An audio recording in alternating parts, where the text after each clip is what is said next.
what they're doing is they're closing out series a lot more convincingly. So it's either like a 3-0 instead of a 3-2, and that's where that higher win rate comes. But we do have game one going underway. It looks like Union, they're going to be going with that Windwalker Mage Paladin. Once again, that's what they're known for. And then Method Reborn bringing in the RMP.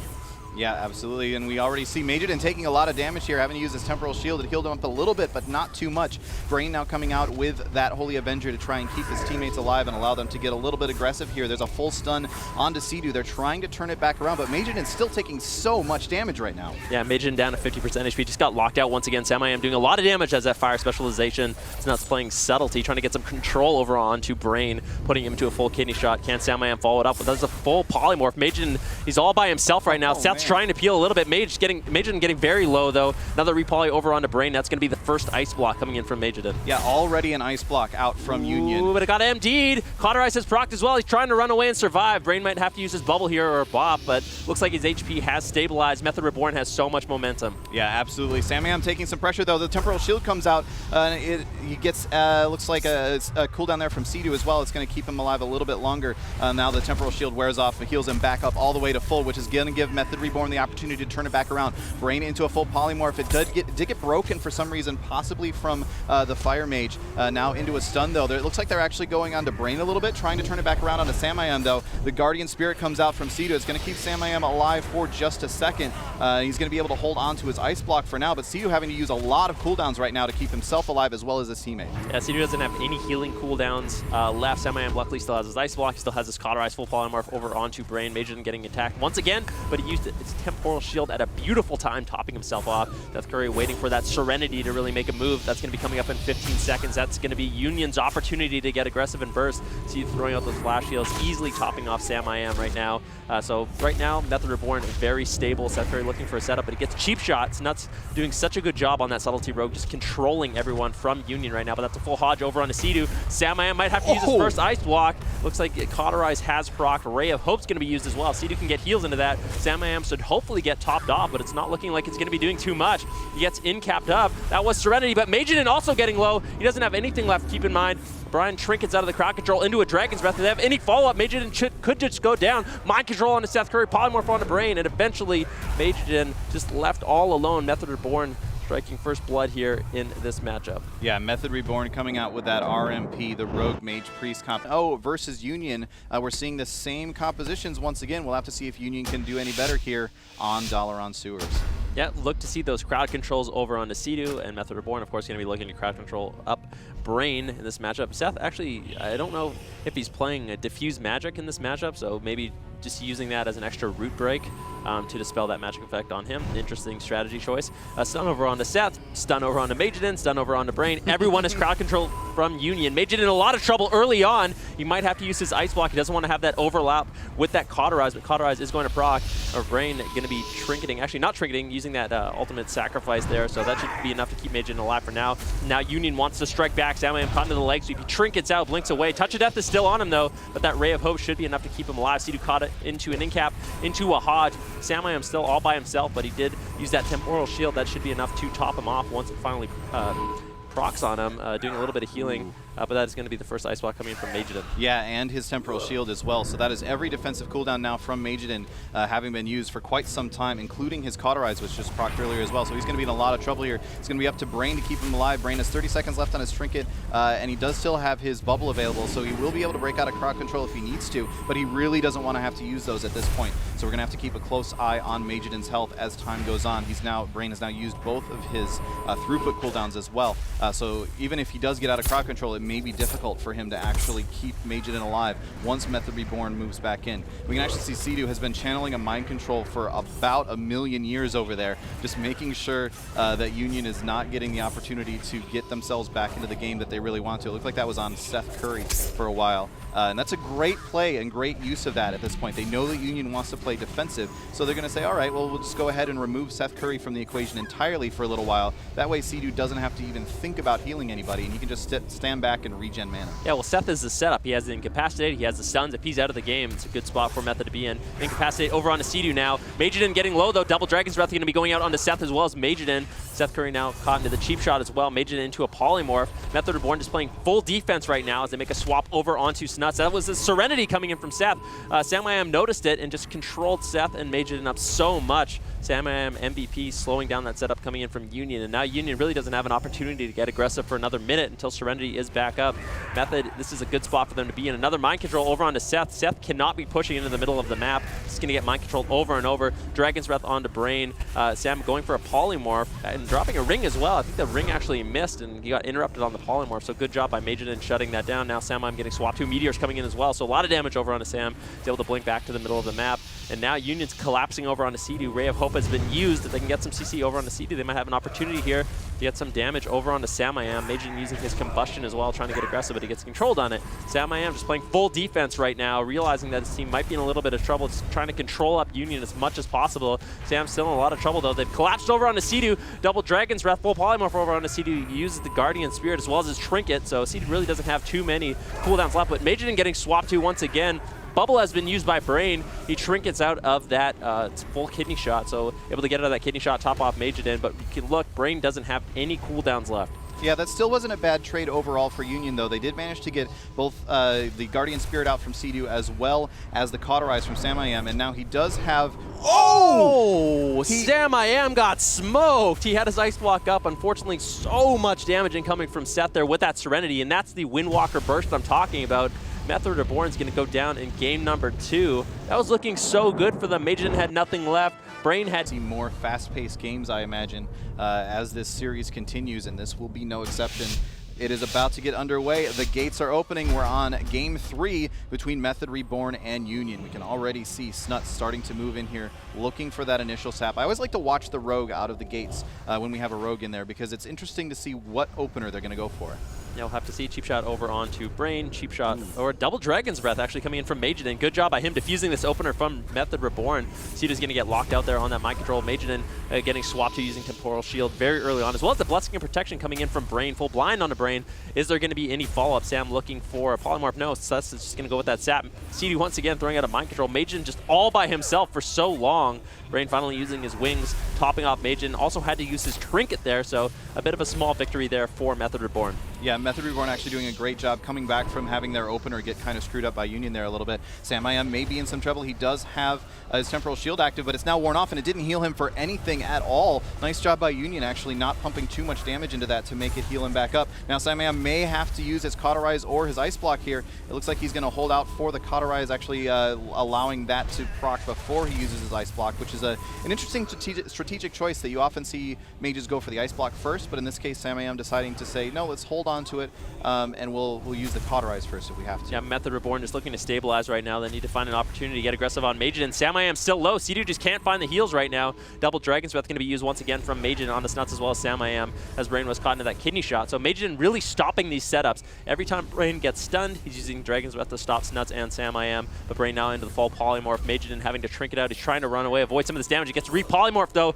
This could be the Cauterize or the Ice Block. Snuts needs to find some additional damage though as Sam-I-Am is caught into stuns. Majidin looking like he's going to be okay, but a Dragon's Breath over onto Brain, that might be enough. Sea-Doo caught into a polymorph. Brain in a good position, getting the Hodge as well. Now Sam-I-Am getting the Guardian Spirit from Sea-Doo, so that should keep him alive. It's sort of a cheap death there, but a swap over onto Brain. Nice swap as he pushes in, getting that bubble there. So good job by Method Reborn, realizing that Brain used his mobility to push in. He's a good target, and now he actually has no cooldowns left. Yeah, and look at the way that Method Reborn is moving around the map. They're moving in such a way that Brain is constantly being put back in danger once again, which is allowing those sudden swaps over onto him, like what we just saw. Now it looks like they are trying to once again build up some momentum, possibly onto Majidin here. We can see Snuts chasing around. He's going to go ahead and blink away and get the polymorph onto Snuts as well, so that's going to slow things down a little bit for Method Reborn, give Union a chance to sort of sit back. And we can actually see Sea-Doo losing the mana battle at the moment. I don't suspect that that'll end up being a long-term problem for him here, but it is interesting to see how that's working out. Yeah, Majidin trying to slow down that polymorph. Unfortunately, Sam-I-Am still had the Ring of Frost, so that is a kidney shot. Ring of Frost over onto Brain. Majidin's first Ice Block is going to be forced. Seth Curry trying to stun up and do some damage over onto Sam as well as Snuts. Double stuns coming in. Touch of Death has been committed as well. Sea-Doo not in any crowd control though, so he should be able to easily heal through that Touch of Death cooldown. Samayam getting bursted down a little bit, gets topped off immediately. Now Seedu into a short polymorph, but I suspect Method Reborn's not going to be in much trouble. Brain using his last little bit of defensives, using that Wings, that Avenging Wrath, now caught into a full kidney shot. Doesn't look like they're going to be making a swap over onto him, trying to still take advantage of the fact that Maiden has no Ice Block. Temporal Shield was used, just needs to hold on a little bit longer, and it did. It stopped Cauterize from proccing, so good job by Majidin, but a mind control over onto Brain. Majidin's still in a lot of trouble, trying to blink away. Full polymorph coming in once again, but it's interrupted. Seth Curry coming in with a clutch kick there, using that Serenity as well, not really getting too much done. So unfortunately for Union, that was the big cooldown, their big offensive cooldown. They really didn't get anything from it. Yeah, they did manage to pull out Seedu's Ray of Hope, and I believe he used his Trinket there as well. So Seedu is going to have to be really careful for the time being. But like you said, Samayam still has a whole bunch in the way of defensive cooldowns available, so Union doesn't really have the opportunity that they were looking for going into these next few seconds. We can see that long mind control once again going out onto Seth Curry. Now the full kidney onto Brain. Seth Curry having to rejoin his team, having to walk across over to him, trying to turn it back around. Unfortunately, Method Reborn not really able to get the damage out onto Majidin that they were really trying to there. So they're just going to go ahead and poly him up, make sure that he doesn't get too much opportunity to make too much pressure. And again, look at Method's motions. Look at the way that they're moving around. We saw Seedu go behind the pillar and then life grip Samayam to him so that he was not able to be polymorphed by Majidin there. Beautiful positioning from Method Reborn in this game. Yeah, Seedu's doing a good job. Once again, running away. He uses his Fade to avoid a polymorph now. He's running to the other side of the map,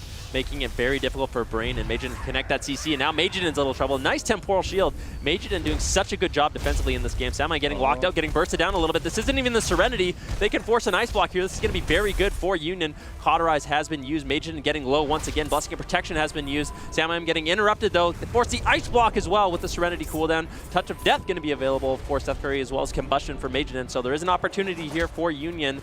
Seedu really only having that Ray of Hope left as a defensive cooldown.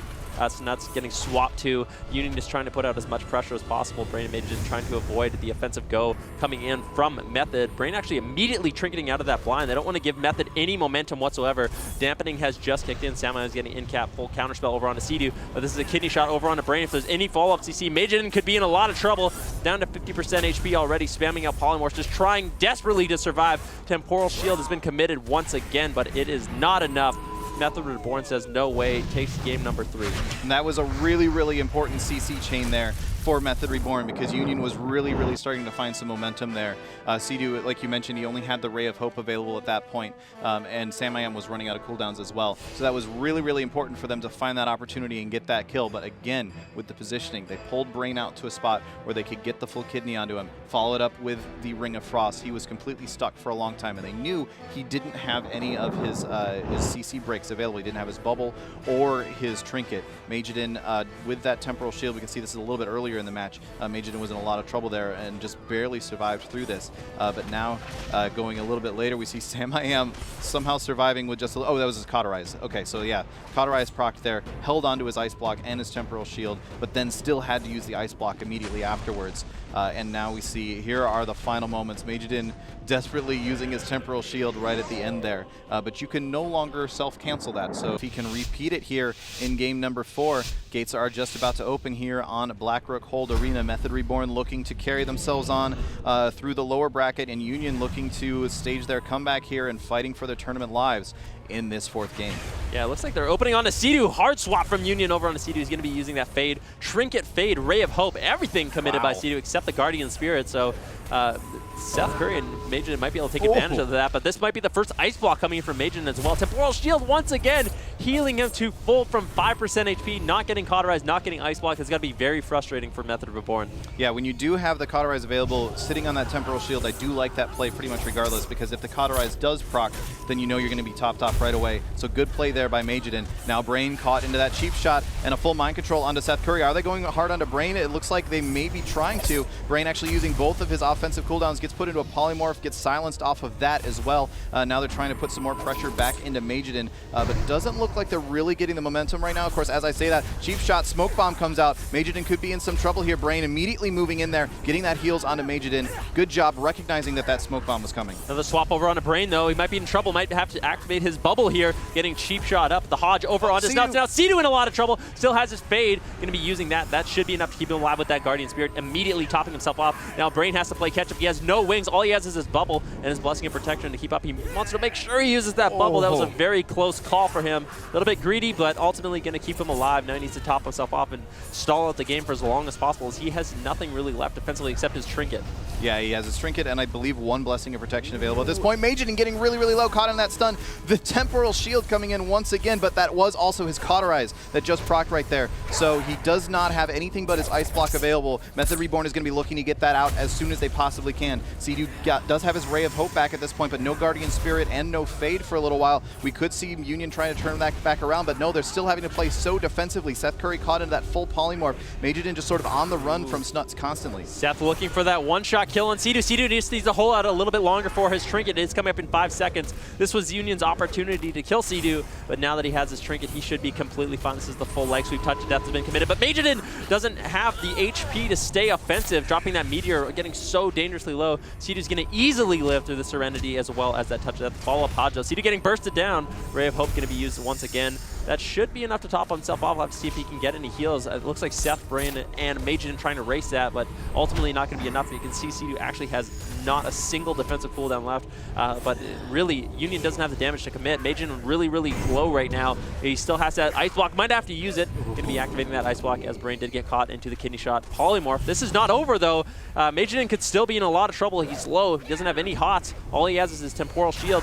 The Method looking to go through, get the crowd control over onto Brain. It's a full blind. He bops out of it immediately using those wings. That should be enough to keep Majidin alive. That was nice to see coming in from Method Reborn, getting that bop. That's the last thing that Brain has after these wings, but now they're trying to turn around over onto Samayam. Samayam looking for those Polymorph spams, trying to slow down some of this aggression coming in from Union, but Sea-Doo's in a good position to just get those heals over onto Samayam using Divine Him out of line of sight. Seth Curry rolls over, puts an interrupt on that, slowing it down, but now Samayam looking like he wants to get that Polymorph onto Brain, but unfortunately wasn't able to follow up that Kidney Shot coming in from Snuts. Now Majidin in a decent position. Finally Brain into the full Polymorph. It's going to be Brain. I don't know what broke that Polymorph. Something broke the Polymorph from Brain, and now Sea-Doo's in a lot of trouble. He's getting... Oh, wow.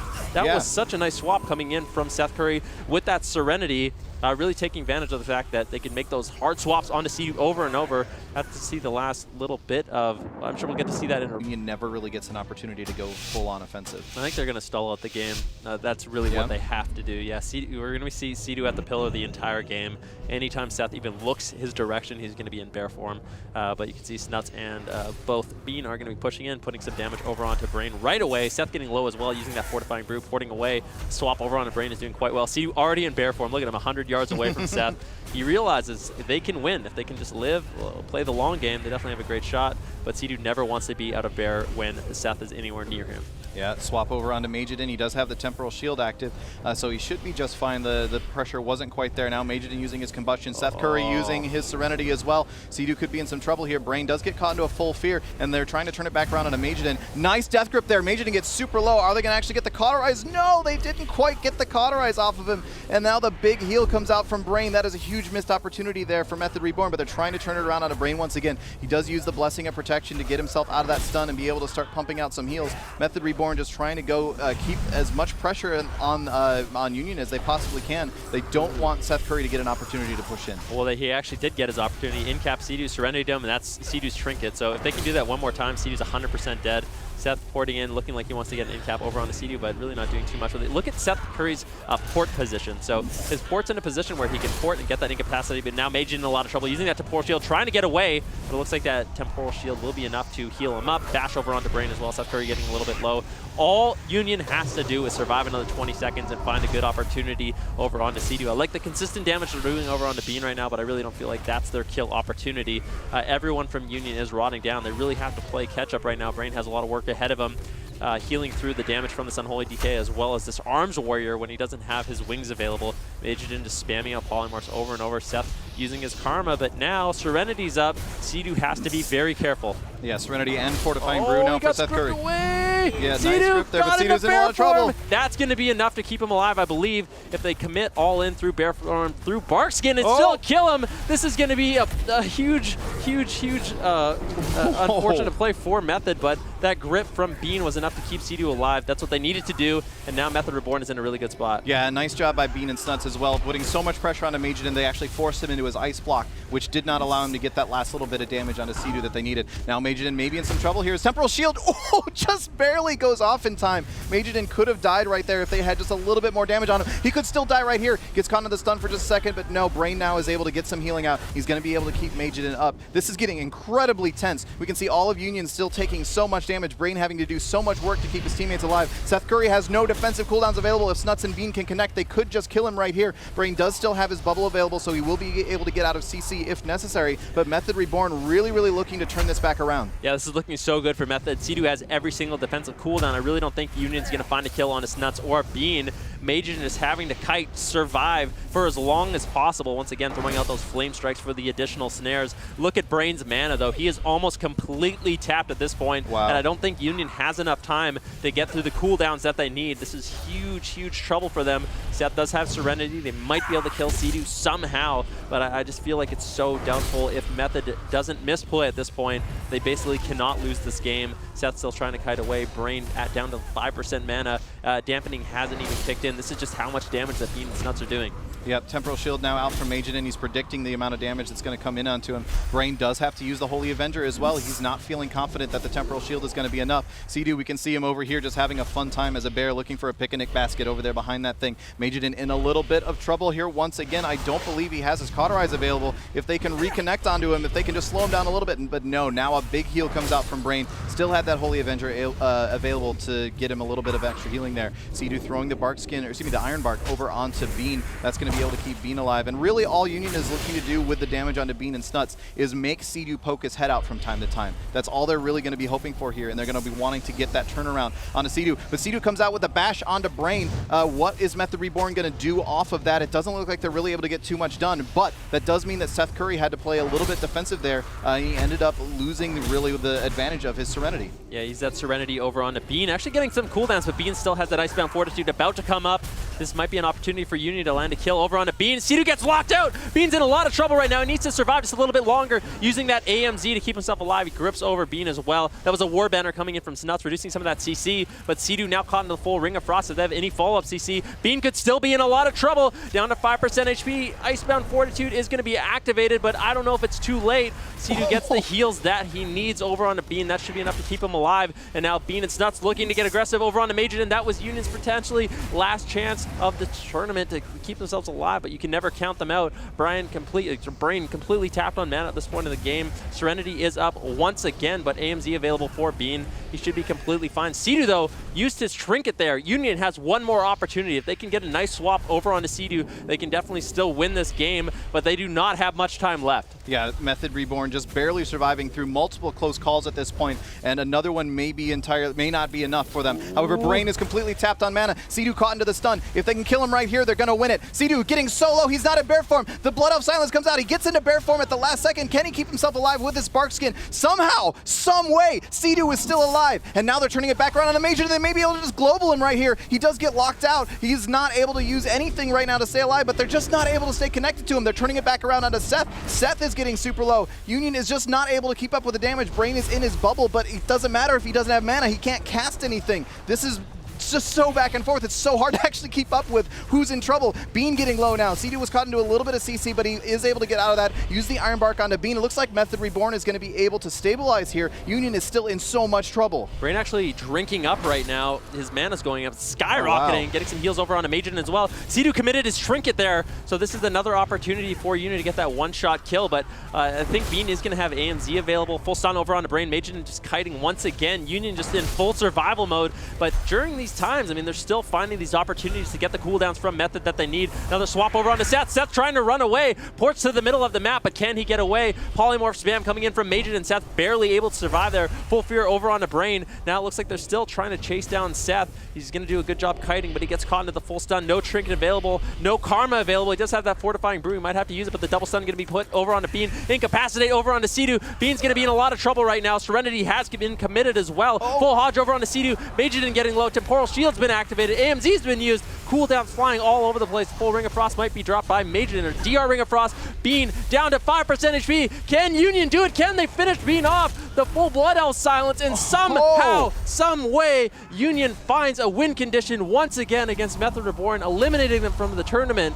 And that was looking so good for Method, but Union they just don't die. They just don't, yeah. Sidu wasn't dying there either for so long, back and forth. Wow. That was, I can't even parse all of what just happened. That was such a ridiculous match. So many close calls on both sides of that series, or both sides of that game. And then just finally at the end, Union just getting that tiny little bit of extra damage that they actually needed to kill Bean there. If they hadn't killed Bean at that exact moment, Sidu was going to come out of that CC. He was going to be totally fine. He was going to get a nice heal off, and then Bean was going to be totally fine, and Union would have lost in that moment.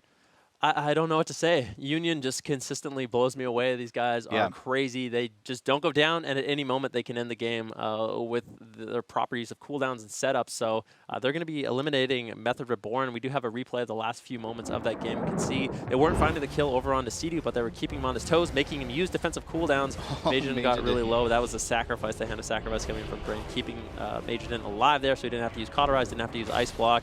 This is another clutch swap. Seth Curry getting bopped. If he had got bopped 1 second earlier, so he didn't get gripped, I think Sidu potentially would have gone down there, as I do think that immunes it. Still, Sidu barely surviving in that bear form. And then, I mean, ultimately, Union had no choice but to turn their attention over onto Bean. They're still getting a lot of cooldowns from Sidu. Some of these swaps, there's so many close calls in this game where Sidu barely survived. But he did do a good job making sure he was getting that bear form off. But this was the last few moments of the game. Bean just had nothing left. Sidu caught into the ring. I believe the follow-up CC was the Blood Elf silence, and they were able to just get the damage that they needed to finish off this Death Knight. And ultimately, that's what's going to be knocking Method Reborn out of the tournament. Yep, Paladin, even when people say it doesn't work, and that's what he's doing here. We see on the right side of the screen your name here. We've got Casca on the Resto Shaman, Vanguard's on that Ret Paladin, and Yaski coming in with the Arms Warrior.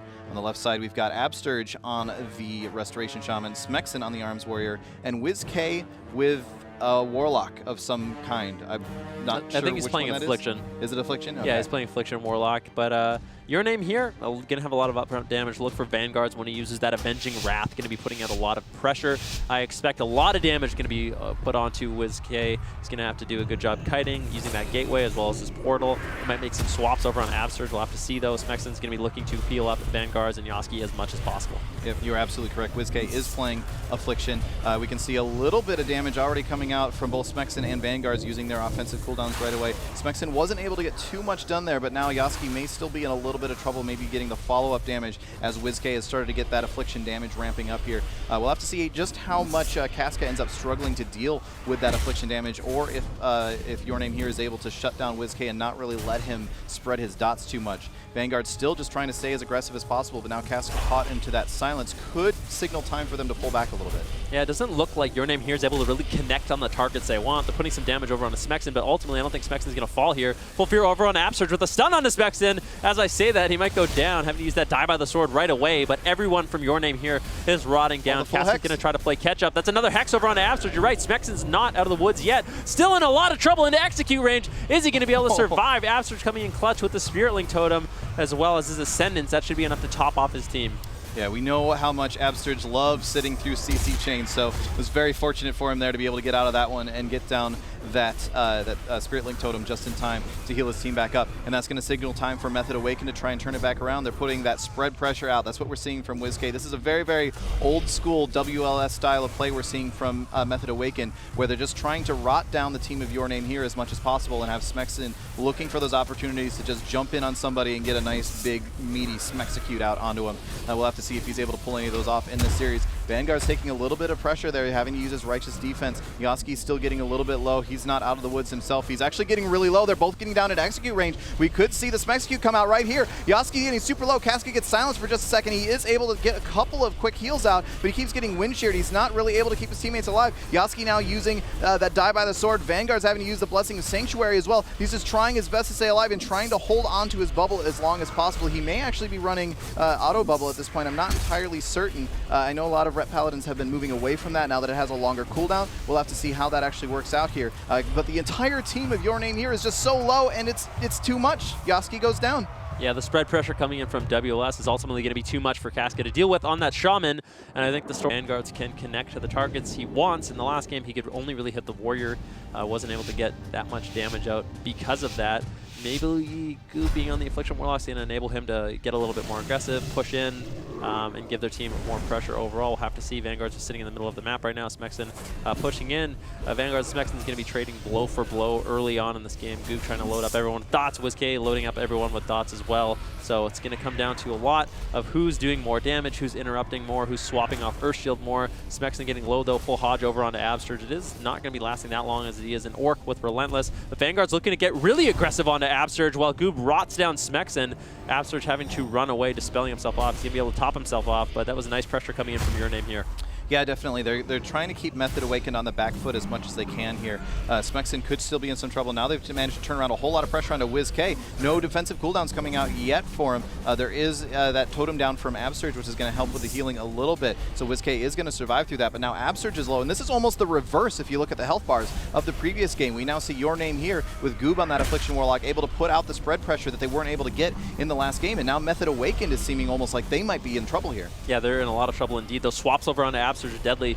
He's now used his Ascendance. That should be the cooldown he needs to top his team off. Gets a big heal over onto WizK. Smexen's still really, really low. Full Hodge over onto Absterge. He dispels you away as well. So not getting super value out of that Ascendance. Vanguard's realized he had it up and wanted to put that crowd control over onto it. And now once again swapping over onto Absterge, putting some damage out. Counter-Strike Totem's going to be dropped. Vanguard's going to smack that away very, very quickly. You can see Vanguard's rotting down. Goop rotting down as well. As you would expect from Lock Shaman Mirrors, everyone's sort of being low on HP. It's going to be really up to Absterge and Casca to keep their teams alive. Vanguard's keeping this consistent pressure on Absterge, though, is something I really, really like. Yeah, definitely. It's very interesting to see. Goob into some trouble here, actually getting caught into that stun as well. The Blessing of Protection immediately comes out from Vanguard's. Nice job by Vanguard's. You can really tell how comfortable he is on Retribution Paladin to be able to recognize that immediately and be able to get that Blessing of Protection out right away. Absterge could be in some trouble here. The full Hammer of Justice comes out onto him. Vanguard's is just soloing him right now. WizK comes over to try and make something happen. Absterge just barely surviving through this. No Spirit Link Totem used for Absterge just yet. And now WizK is actually away from him once again, but Smexen has come over as well, so he does have a teammate that he can use that on if necessary, but he actually managed to survive through that without using his Spirit Link Totem, and also they managed to force cooldowns out of Vanguard, so that's actually a great positioning there for Method Awakened. Yeah, Vanguard's using his Avenging Wrath, though. Absterge realizing the situation, gates away, does not want to be messing with that whatsoever. Now Goob rotting low. Look at the mana differences. Casca and Absterge are relatively even. Now the full Hodge over onto Absterge as Vanguard's connects once again with the last little bit of his Avenging Wrath. Absterge is going to be leaping away, avoiding some of that damage once again. So nice kiting coming in from Absterge, slowing down some of that red damage. Vanguard's trying to connect on whoever he can now, putting some pressure on to Smexen, but that's not what he wants to be doing. He wants to try, I guess he's trying to utilize that Earthen Shield Totem coming in from Casca, but he wants to keep this pressure onto Absterge. That's the thing that's really enabling Your Name here to get out this rot damage. If Absterge is at 100% HP, he's going to be using that Vim and Vigor talent, so increasing his incoming healing, and that's what allows him to top off his team so easily. Vanguard's rotting low once again. He still has his bubble, so he's not in the most trouble. He has that immunity. Goob getting low as well. Casca really has to decide who he wants to have Earthshield on at this point. Smexen getting hodged up, though, could be in a little bit of trouble. He might have overstayed his welcome behind the pillar. Absterge's going to have to play catch-up at this point. Earthen Shield Totem has been dropped. That should be enough to keep him alive.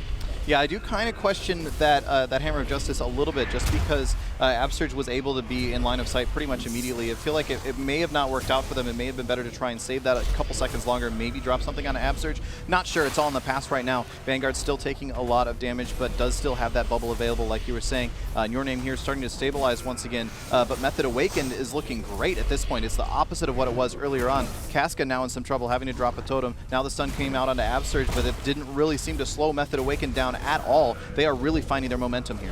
They absolutely are. Vanguard's still in a little bit of trouble, might be forced into that bubble very shortly. Casca almost completely tapped on mana as well as Absurge. Absurge is going to be throwing out a Dispel. Looks like Vanguards wants to push in, keep that pressure onto him, getting him down a little bit, but this is the Ascendance coming in from Absurge. If he can connect any heals right now, he should be able to top off himself as well as WizK. Smexen completely fine, pulling back, trying to get that pressure onto Vanguards. They want to get Bubble here. Avenging Wrath has been used by Vanguard, so trying to put out that additional damage. Bubble has been forced. He should be able to live another day, but it's just a matter of can Casca connect the heals. Doesn't look like he has any mana to do so, so Vanguards could still be in a lot of trouble, even though they've activated that Bubble cooldown. It has faded down. Now Smexen looking to finish the job. Vanguards and Smexen trading damage out. Spirit Link Totem has been connected as well. That's going to be dropped by Casca, the last line of defense for Your Name here. They don't have anything left. WizK getting low though. Full Hodge over onto Absurge. Absurge uses the Spirit Link Totem once again. Can WizK survive? He needs to try to kite away. Vanguards connects though. He ports away at the last second, somehow still alive, running to the gateway. Both WizK and Absurge going to gate away. But that is everything from Method Awaken. Your Name here turning around the game with that Avenging Wrath from Vanguards. Yeah, they're now in great position. Method Awaken has to just turn tail and run as much as they possibly can right now. Absurge is getting so low, he may just rot down to death right here. And in fact, he looks like he's going to. Just the damage over time was just too much for him. He let his own health get too low, and that was just enough for Your Name here to be able to just rot him down and get the kill. Yeah, the last moments of that game, which from Hammer Shield, they're going to be rotting down. So we're going to be looking to see basically exactly what Vanguards did in the last game. Every time he can, push into Absurge. Unfortunately for him, on this map, it's going to be much more difficult. Yep, and so now we see Vanguard's actually, oh, I thought he was going to charge all the way across. Looks like he's just trying to get a little bit close here. Now Smexen moving in, going to try and put a little counter pressure himself. Actually charging right over onto Goob right away.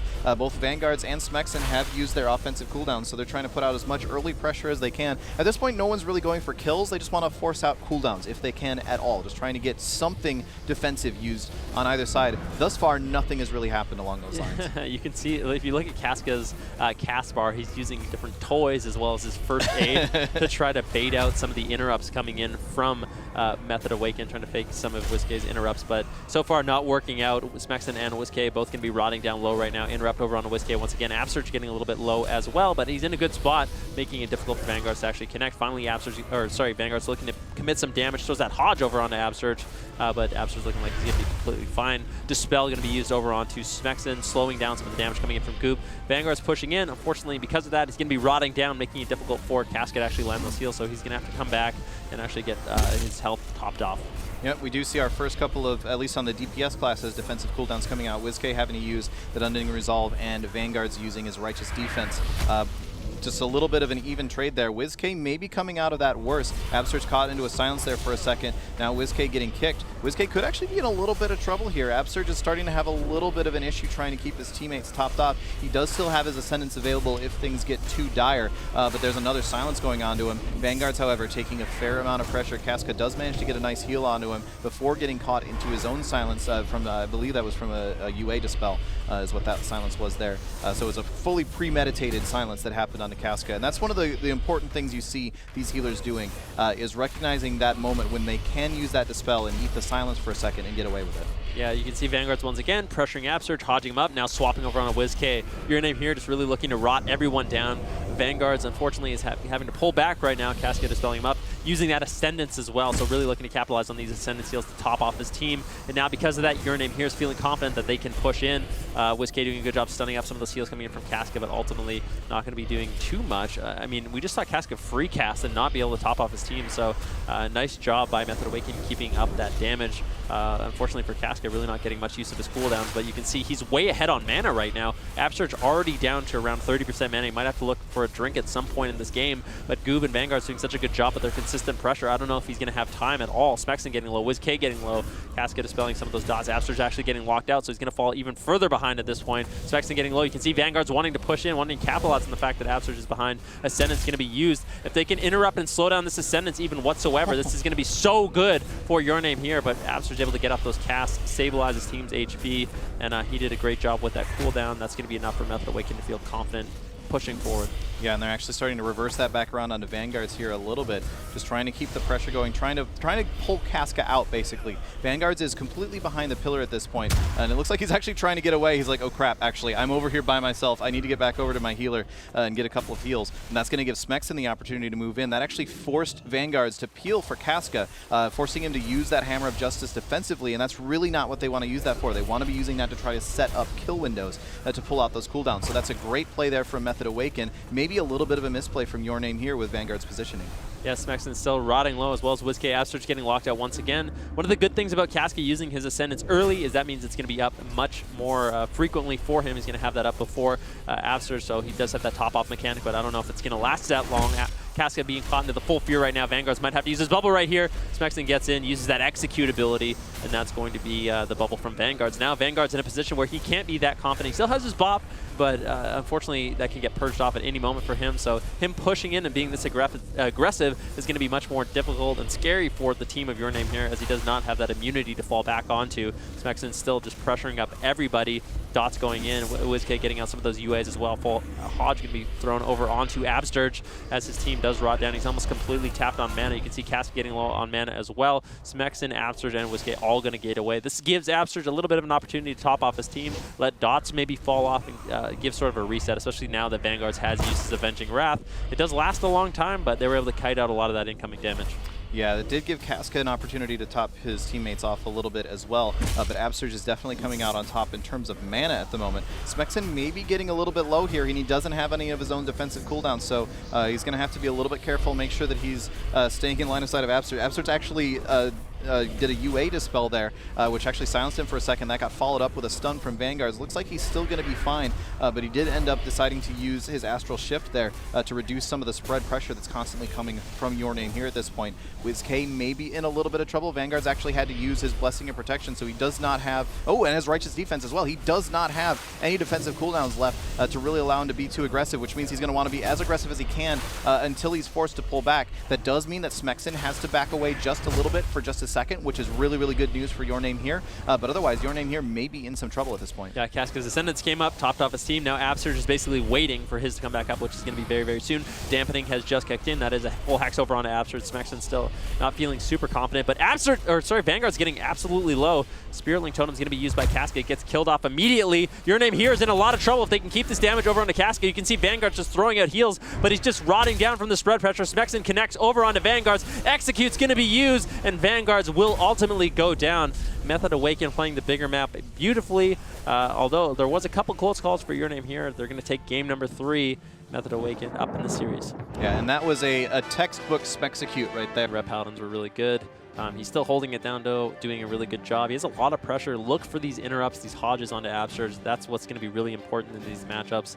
If Your Name here wants to win, they need to make sure they're pressuring Absurge as much as possible.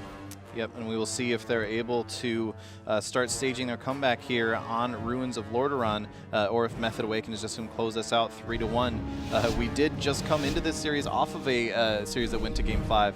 I personally would love to see another Game 5 here, but we'll see how this goes. Method Awaken, I'm sure, would not like to see a Game 5. They'd rather just close this out and move on. Yeah, of course. Both Melee going to be running in right now. Vanguard and Smexen exchanging words in the middle of the map right now, putting out a little bit of damage. Both WizK and Goob not able to get out too many dots, but I suspect Vanguard's going to be looking for some damage. Actually hodging up Smexen there, so using his first hodge as well as his wings on his Smexen, trying to rot him down a little bit. Unfortunately, not going to be doing too much. Absurge able to easily heal through that damage, so maybe pulling the trigger a little bit too early is Your Name here, but they still have a lot of pressure with these wings, with WizK rotting down low, Smexen rotting down low as well. Absurge just throwing out dispels, throwing out some instant healing, not able to get off too many casts at this point in the game. Casts are getting locked out, so a little bit of pressure swinging in the favor of Method Awaken over onto Goob. Yeah, I'm actually really interested to see how that, now that we can actually see what happened, how that early Hodge actually worked out onto Smexen, because it seemed like that gave Your Name here the opportunity to get ahead in the overall cleave game. We now see Method Awakened, everybody at about half health, whereas Your Name here is fully topped off. So maybe that was what they were going for there, just make sure that Smexen doesn't get the opportunity to do too much early damage and try to get some early momentum. Now we see the Hammer of Justice coming out onto Absurge. They're still just trying to keep up the pressure as best they can, but now their goal is don't let Absurge heal so that he can't top his teammates back off. Yeah, Absurge actually pre-Earthen Shield totem the Hodge that Vanguard's just did, so good job by him, but Vanguard's realizing just decided not to do any damage to him whatsoever, just using the Hammer of Justice as a crowd control, putting pressure over onto WizK, but Absurge looking like he's able to stabilize a little bit at this point. Still, his team's rotting down a little bit low. Vanguard's in the middle of the map, may want to turn his attention over onto Absurge, but looking, once again, not looking for those Hammer of Justice onto Absurge, throwing out the Hodge after Absurge dispels, so he's not able to dispel that stun. Smexon's still rotting down low. Goob and Casca in a good position right now. Casca especially using this Tomb. This is to his advantage. He can line of sight at any moment, so when he does go for those dispels, he can avoid a lot of this incoming damage, but Smexon looking to pressure him down a little bit, and I really feel like these Shaman swaps are going to be key to winning this game, so Smexon's able to do that consistently over onto Casca. This is when Casca falls behind. Astral Shift has been committed, as well as his Ascendance, and he gets feared on it. Beautiful play by Smexon. Vanguard's going to be getting him out of that fear with the Blessing of Sanctuary, but he gets interrupted, not being able to capitalize on this Ascendance whatsoever. Method Awaken doing a great job slowing down some of these incoming heals, and now Vanguard's rotting down low, but his Avenging Wrath has been committed, so this is going to be Your Name Here's time to turn around the fight a little bit with this offensive cooldown coming in from the Ret. Once again, Absurge able to just easily leap away, though, and it looks like Vanguard's not able to commit. Yeah, he does still have his bubble available, so he's going to stay aggressive for now with the rest of that Avenging Wrath. He's actually getting a lot of damage into WizK right now. Absurge kind of down out of line of sight. WizK's going to be able to gateway away, or excuse me, port away, though, so he'll be fine. Absurge does have to use the Ascendance, though. Vanguard's is getting so low. This is surely going to force the bubble, and in fact, it does. The Divine Shield comes out, but now Smexon's maybe in some trouble here. Absurge still just casting away with that Ascendance, but really not able to get too much done onto Smexon right now. Now the stun onto WizK, looks like they were trying to go for a swap onto him, but I'm not sure how I feel about that, because they really weren't able to get too much done. They did manage to force out his Unending Resolve, but that's about it. Yeah, Goob's in a lot of trouble as well, using that Unending Resolve down to 40% HP, also getting the Blessing of Protection from Vanguard's. Method Awaken has a lot of momentum, and Casca doesn't really have a way to top off his team. That was the last bop being used by Vanguard's as well. Once that falls, full Hodge over onto Smexon, a little pressure over onto him, but Vanguard's rotting down low. Goob rotting down low. Casca really has to decide who he wants to heal. Still has a Spirit Link totem available, but that's about it. He does have Earthen Shield totem coming up very shortly as well in terms of mana. Casca, once again, a little bit ahead, so it just seems like Your Name Here is putting on a little bit more pressure, but they don't really have anything left defensively. This is a good spot for Method Awaken to be in, and ultimately, Vanguard's going to rot down. Smexon's going to charge over and get that execute onto him. Method Awaken's going to close out the series, sending Your Name Here home. Yep, they are. So we are in. It is in the Grand Arena. There we go. Okay, all right, Windwalker, and that is going to be Destro. Yep. And that is going to be against Assassination Moonkin. Okay, so this is going to be quite the matchup. And one of the things I want to talk about with Tempo Storm is Tempo Storm's the kind of team where when they're on, and they do really, really well. But I think when they're not at their direct A game, like playing at the top, it almost seems like a completely different team. Like when they fall off their horse a little bit, they fall way off in tournaments. Yeah, definitely. We can see Jamili starting this fight off aggressive, using his Incarnation right away, but Thugonomics has easily deflected it, now turning the fight around towards Jamili with that Chaos Bolt. Jamili with a nice preemptive shapeshift has avoided a lot of this pressure. Novos with some good cross-crowd control and Peekaboo at the same time on that setup. Not really resulting in anything. They would have liked to get Jamili's Barkskin with that Chaos Bolt attempt, but they don't find it. Peekaboo moving in to make a play, blinds Novos. Novos trinkets out. Thugonomics trinketed as well, so that is definitely an overlap of cooldowns. Fair trade for Peekaboo's. However, Jamili will have an opening in about 1 minute and 20 seconds, so look to see what he can get done with that. Gorecki, in the meantime, is about 80 yards away from the game. Not entirely sure what he's doing that far away. He's going to push up now. Still some pressure on Thug. Novos, though, not having to trade out too many cooldowns, and now Thugonomics lobbing out some Chaos Bolts. Jamili retreating back to the pillar, but he did not get out of line of sight. Nice Voodoo Totem on the fist there. Will deny some burst over to Jamili. Gorecki trying to support him without overextending. If Gorecki gets caught in the middle of the map and Thugonomics sees him, that could be trouble. So Peekaboo's trying to pressure Thugonomics away. Thugonomics reverses with the Mortal Coil into leg sweep, Chaos Bolt combo. Peekaboo down to half, trades out Cloak of Shadows. Now Peekaboo pushing in, trying to take out Thug. He's going to use Unending Resolve. That's going to reduce the pressure and allow him to fear Peekaboo away.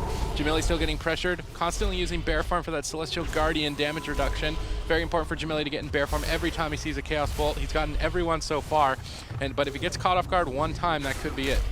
Yeah, and what was really impressive earlier is Jamili tried to land a double Solar Beam onto Novos and Thug, but Thug was just a step away from it and didn't end up landing that double lockout. Right, more Chaos Bolts over towards Peekaboo as Chun-Li makes a swap. trying to switch off of that Earth Shield as much as possible. But Gorecki with this Voodoo Totem can negate that Fist of Fury almost every time, and it seems to be a fair trade for him. Peekaboo Shadow stepping over to Thug right as the Cyclone landed, but Novos casually mass dispelled it into a stun, so Peekaboo can follow up with some damage. Now using that Vendetta, committing some pressure. Surprised to not see Jamili combo that with Incarnation at the same time. He is sitting some crowd control. Thugonomics lobs out a massive Chaos Bolt towards Peekaboo. Down to 10%, caught into a stun. This could just be it with the stun onto Gorecki. Peekaboo hanging on by the skin of his teeth, barely making it out of that alive. Gorecki trying to top his team off, casting with that Healing Tide in the background. Thugonomics skating away as Novos is sitting through quite a lot of crowd control. He was caught into a Solar Beam, now into a Cyclone. Thug is dipping low as a result. Novos trying to connect to him, but now caught into a stun. Peekaboo right on top of Thugonomics. He could easily fall. Guardian gets traded up. This will deny the kill for now, but a full Hex lands. Luckily breaking to damage. Novos still low on health. Or sorry, Thug's still low on health. Novos may need to trade major cooldowns. He gets Cycloned low. Cycloned low on his trinkets. Gorecki at the same time getting seduced, trying to deny Ray of Hope also. any control. If they can get a clone on this at the last seconds, I don't know if they're going to find it. No, Ray of Hope will top off Thugonomics as he looks to reverse the pressure. Mortal Coil Fist combo gets sheared though on the Chaos Bolt. Gorecki doing great support from the midfield, but there's still a lot of damage to deal with. Jamili down to half, retreating away in bear form. Chun-Li crossing the map looking for crowd control, unfortunately breaking right away. Followed up with a spell lock though, and Jamili's down to half. Needs to be careful. If one Chaos Bolt sneaks in there, it could be his life. Pre-bear forming that Chaos Bolt, trying to avoid the next. He's going to Voodoo Totem it. That means there's no Voodoo Totem for the Fists of Fury. Chun-Li has a huge opportunity right now with his Serenity. They need to take it. Yeah, they do. I really like all these Voodoo Totems. Gorecki's just been doing such a great job with it. Thugonomics is going to pull back because he knows the crowd control is going to land on Novos. That Root Beam landing yet again. Gets out of it with Thugonomics still alive though. Peekaboo with that Vendetta. Oh wow, that was a big, huge spike of damage with a giant heal from Novos right there. Novos is going to have Ray of Hope available though, and his Greater Fade, so he is going to be okay when they do decide to go on and push in deeper on Thug. Yep, Novos just spamming out heals, keeping Thugonomics as healthy as possible before the next crowd control chain. And normally it's going to be initiated with Peekaboo or Jamili casting an instant Solar Beam or a Blind. Those are going to be the major initiations for Tempo Storm. Right now they might not have it available, so the game is kind of paused out as Thugonomics and Chun-Li look to find their center. Stun into a double Mortal Coil combo as they swap to Peekaboo in the middle of the map. Chaos Bolt's being lobbed out, gets Voodoo Totem. Well done from Gorecki. His support through this game has been exceptional. Jamili now looking to get some Cyclones. Thugonomics denies it. And now caught into a kidney shot, however, trying to chase him down. Chun-Li still going after Jamili. Seems like the casters are being pressured. They want to remove as much damage from the game as possible, so each melee class is trying to pressure the caster. But in the meantime, Mind Control and Peekaboo allowed a Chaos Bolt to sneak out. Jamili pre-bear formed the stun, avoided a lot of pressure. He is stacking on Gorecki. That could be deadly if he gets caught into a double stun. Chun-Li is going to retreat back, though, try and force Peekaboo off of Thugonomics as his pressure is starting to mount. Thugonomics down to half with Unending Resolve traded out. Novos committing that Serenity, so he's not going to have Serenity with Ray of Hope for a big heal for quite some time, which could be trouble. Voodoo Totem onto Thug there, trying to slow him down, but he's going to reverse double Mortal combo with the Chaos Bolts flying towards Jamili. He did not get into bear form for that one. Huge hit. Jamili down to half. Chun-Li rolls over to kick Gorecki. Nice interrupt there. However, Jamili can take advantage of that now and blink to safety. Chun-Li chasing him down, but he should be able to recover with no more crowd control. They're going to commit the silence. I don't think there's any more follow-up. Jamili looking for a clone. Chun-Li denying that. Good control from Chun-Li there, but Thugonomics wasn't able to back him up because Jamili retreated behind the pillar. So I don't know if they're going to have to swap targets or wait for better positioning. Right now, Gorecki would be a great target. He's in the middle, as well as Peekaboo, but Thug is still under pressure. He's going to go for the Seduce, trying to commit the pressure to Jamili, comboing it all together. Gorecki trinkets, and he trades out Spirit Link, knowing that those major cooldowns all followed together. He knew Jamili was in trouble, didn't want to throw the match, so he's playing it safe rather than sorry, but that is going to leave an opening now that Gorecki has no trinket. Yeah, now Thug's still sitting low as we do see the crowd control starting onto Novos, sitting in that full Cyclone. Just going to have to sit through it because his trinket was used a little while ago, but Thug's sitting at half. Peekaboo waddling his way over there with a Fear landing. Chaos Bolt coming out. Step Kidney, though, to deny that. Thug's having a lot of problems during this game getting those Chaos Bolts off. Yeah, right now Peekaboo's pressure is constant. However, Gorecki's mana is starting to get tapped. Unending Resolve, for 2 Chaos Bolts. As Peekaboo is going to get that Earth Shield on him and decides to cloak that second bolt also. Yeah, he got it 2 for 1, but that wasn't enough. The Solar Beam on Novos is going to claim the kill. Thugonomics got caught in the open just a second too long. Peekaboo's constant pressure finally sinking in. Gorecki's constant's also pretty durable. When you portal away, you can heal yourself. So it's going to be difficult to really snag a kill early on for Tempo Storm. Whereas if you're Gurecki and you see Splice's comp, you can die at any moment. So this is going to be very difficult for Tempo Storm. Let's see if they can surmount this. Yeah, and AMZ is such a great defensive for whoever they decide to go on, so Velodo is going to be able to use that. They're going to open up onto Jamili right away. Both melee are probably going to stick together against whoever they're deciding to attack. As we see a paralysis onto Gurecki as he comes back, and there we go, an Earth and Shield totem is dropped as the grip comes in with a stun onto Gurecki, so it's good. Triple leg sweep to follow it up right there. Peekaboo sitting through the entire duration as the Fist of Fury stun comes out also, so Chun-Li is going to be playing Fist stun instead of Tiger Eye Brew. Yeah. So more control, less overall burst damage against Gurecki. And I think that means we're going to see a lot of Shaman swaps. So typically you'd see the Death Knight, Death Grip in the healer, but right now pressure on Chun-Li has defensive cooldowns, and Splice really isn't even trading any out. They opt to use Touch of Karma first. I guess Novos wants to save his cooldowns because he can use them on anyone on the team, whereas Touch of Karma is only for Chun-Li. So decent split up there. They didn't overlap, but now pressure onto Jamili, and Tempo Storm are going to be on the back foot for most of this early match. Gurecki's going to be pressured. Jamili's going to be pressured. Peekaboo needs to peel for his team, but his Assassination doesn't really get those peels. Nice knockdown there from Chun-Li, but that just forces Peekaboo to switch targets, and I think the Holy Priest will be ultimately the kill target. He got kicked? For him to die early on, though, I think it's going to be some critical mistakes. Gurecki's trying to leap in. What's he trying to do? He's going right on top of Novos. Jamili's trying to solo Novos. He's going to top himself off with the Serenity. Jamili blinks away, gets some value by getting on top of Novos as well. Jamili trying to camp bear form. He knows the leg sweep combo is coming soon. He needs to be in bear form ready for it. Gurecki needs to be in a position to avoid Death Grip.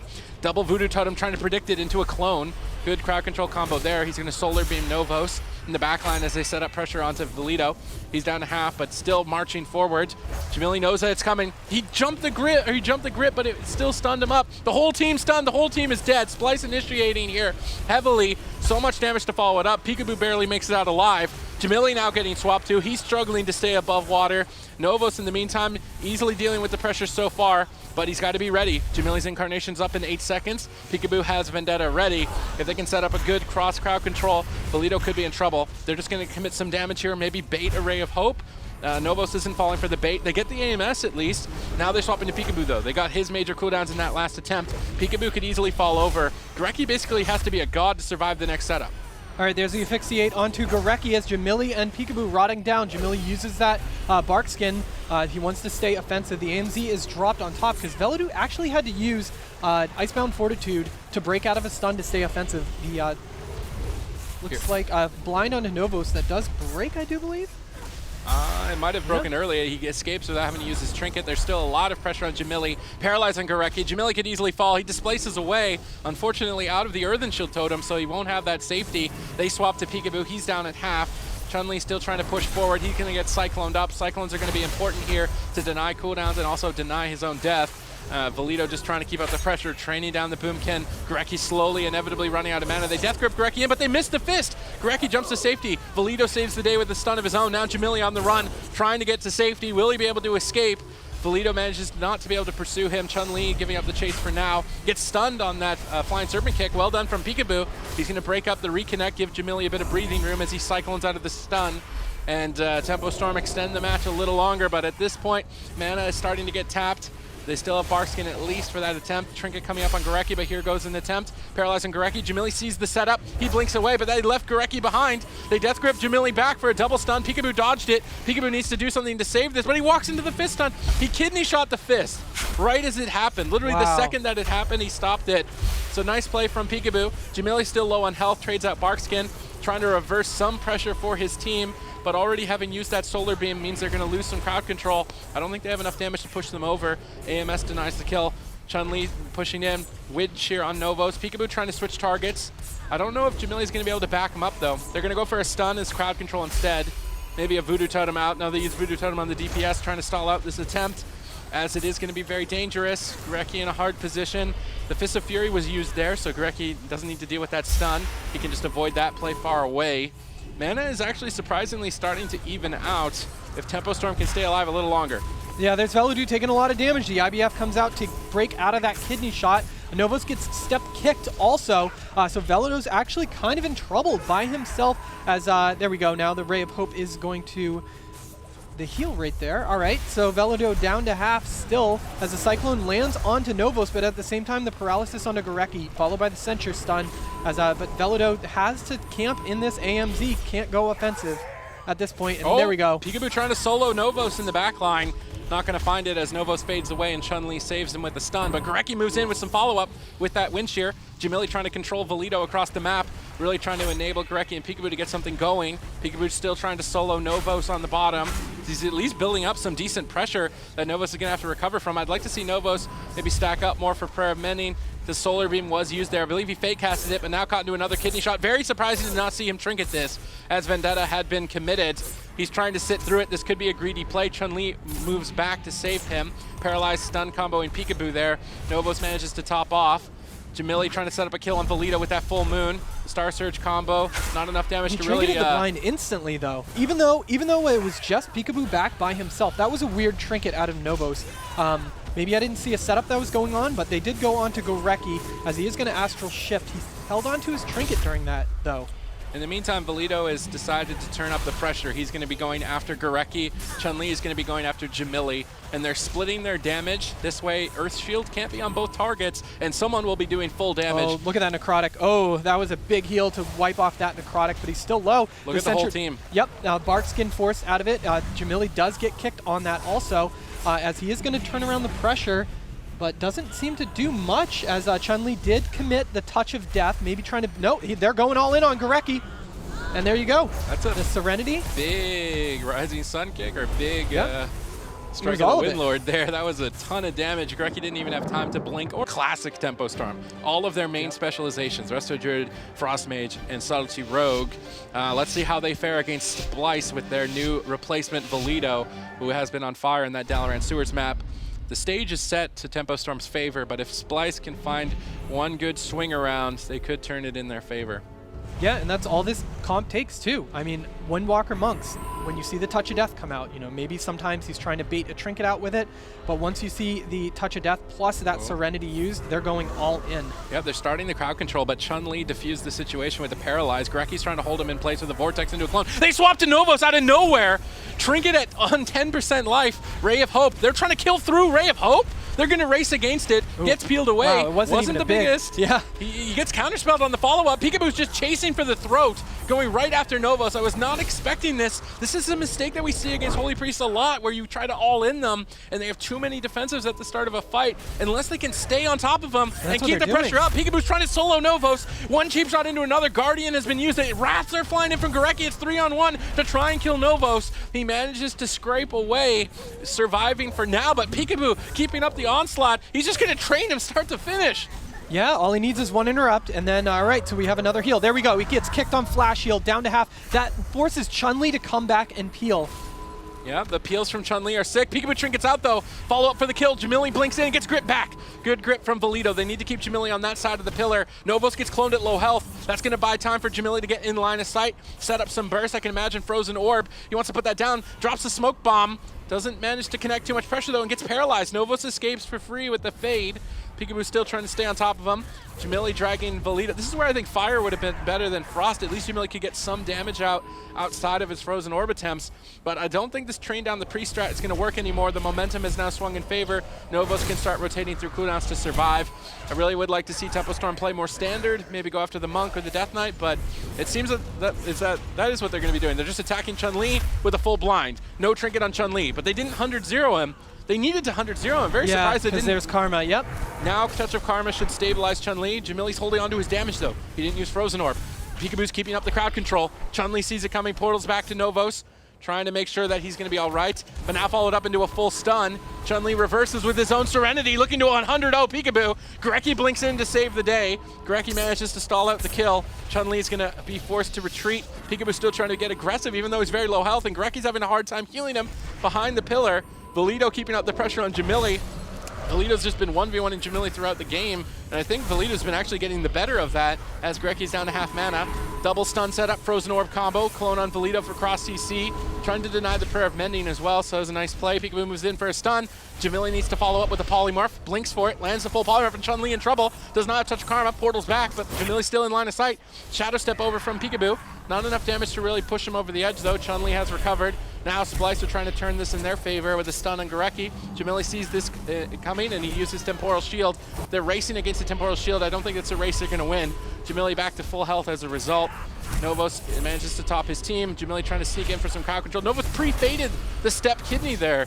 Really well done from Novos. Peekaboo's not going to have crowd control for quite some time now. Yeah, as you see Peekaboo just cheap shots everywhere going on Chun-Li pretty hard right there with that Shadow Dance. That is going to fade. Great chastise by Novos onto Peekaboo right there, who does get locked on his next heal. Chun-Li's is cycloned out in the middle. Gorecki's doing a great job of not only pushing up far enough that he can get crowd control out, but then immediately repositioning so he's not a good target. Every time Peekaboo tries to do anything to Novos, Chun-Li portals back to punish. They managed to get his Touch of Karma, though, off of almost what would have seemed nothing. So they get Touch of Karma for free there. Tempo Storm is not a team you can donate cooldowns to. They'll punish that. In the meantime, though, Valido's pressure is mounting on Jamili. He's trying to escape to safety, gets gripped back into an Apocalypse. Valido trying to combo him down, doesn't have enough damage. Now Peekaboo setting up for the kill on Chun-Li, and that Touch of Karma earlier on could cost him the match. He trinkets out, paralyzes Peekaboo, stalls out the damage. Would have liked to see the paralyze to stop the sap. Now the sap follows it up. Chun-Li gets vortexed back. Peekaboo chasing him down, needs to avoid damage as long as possible. Novos caught into a sap, no follow-up. Nice mind freeze to interrupt the polymorph. Now Novos can reconnect. Good kiting from Chun-Li, but that Touch of Karma was definitely a misplay, and it's still a misplay that Tempo Storm can capitalize on.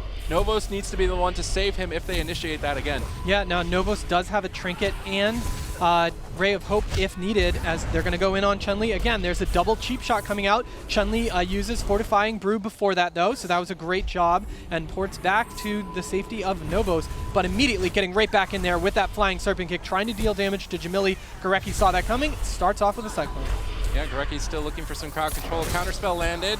Where's Peekaboo going to get done with that? Chun-Li immediately retreats back to the pillar.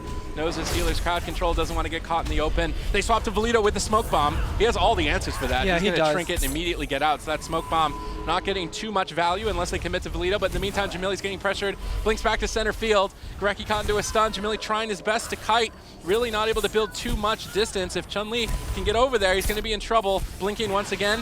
Gorecki trying to top him off. Gorecki's done a good job with his mana to stay at 50% this long. However, now moving into dampening, Novos' lead is going to start to become a factor. Nice Master Spell onto the clone. They're leading for the kill. Temporal Shield at race against the clock. Do they have enough damage? Jamili blinks back to the center. Temporal Shield goes off. Now Jamili reverses. Icy Veins, Frozen Orb combo together. Everyone in CC.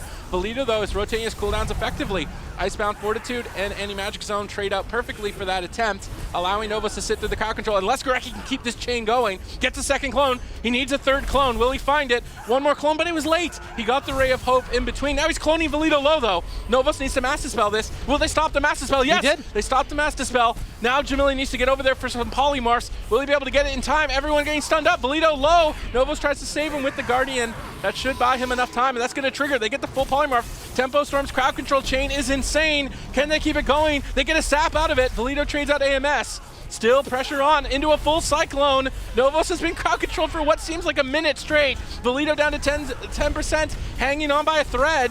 Will he be able to survive? Gets cloned at low health, resetting the crowd control chain again. Peekaboo steps over to deny the Master Spell. Needs to follow up with a kidney shot. Peekaboo's just waiting the kidney shot.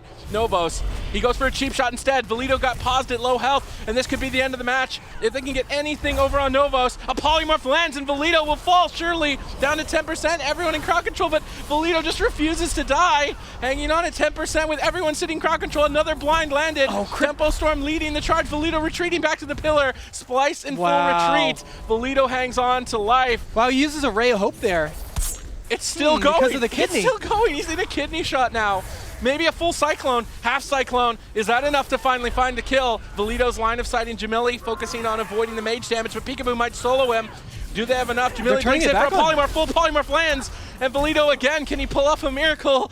10% life, trying to retreat away with AMS. Peekaboo just can't put him down. And Peekaboo's been getting counter-pressured in the midst of this. He gets gripped behind the pillar. Valido trying to solo Peekaboo. Will he find it? Down below half, not enough. Novos now cloned though, and Valido will fall. Wow. Tempo Storm had the gas pedal down for the past 2 minutes. They did.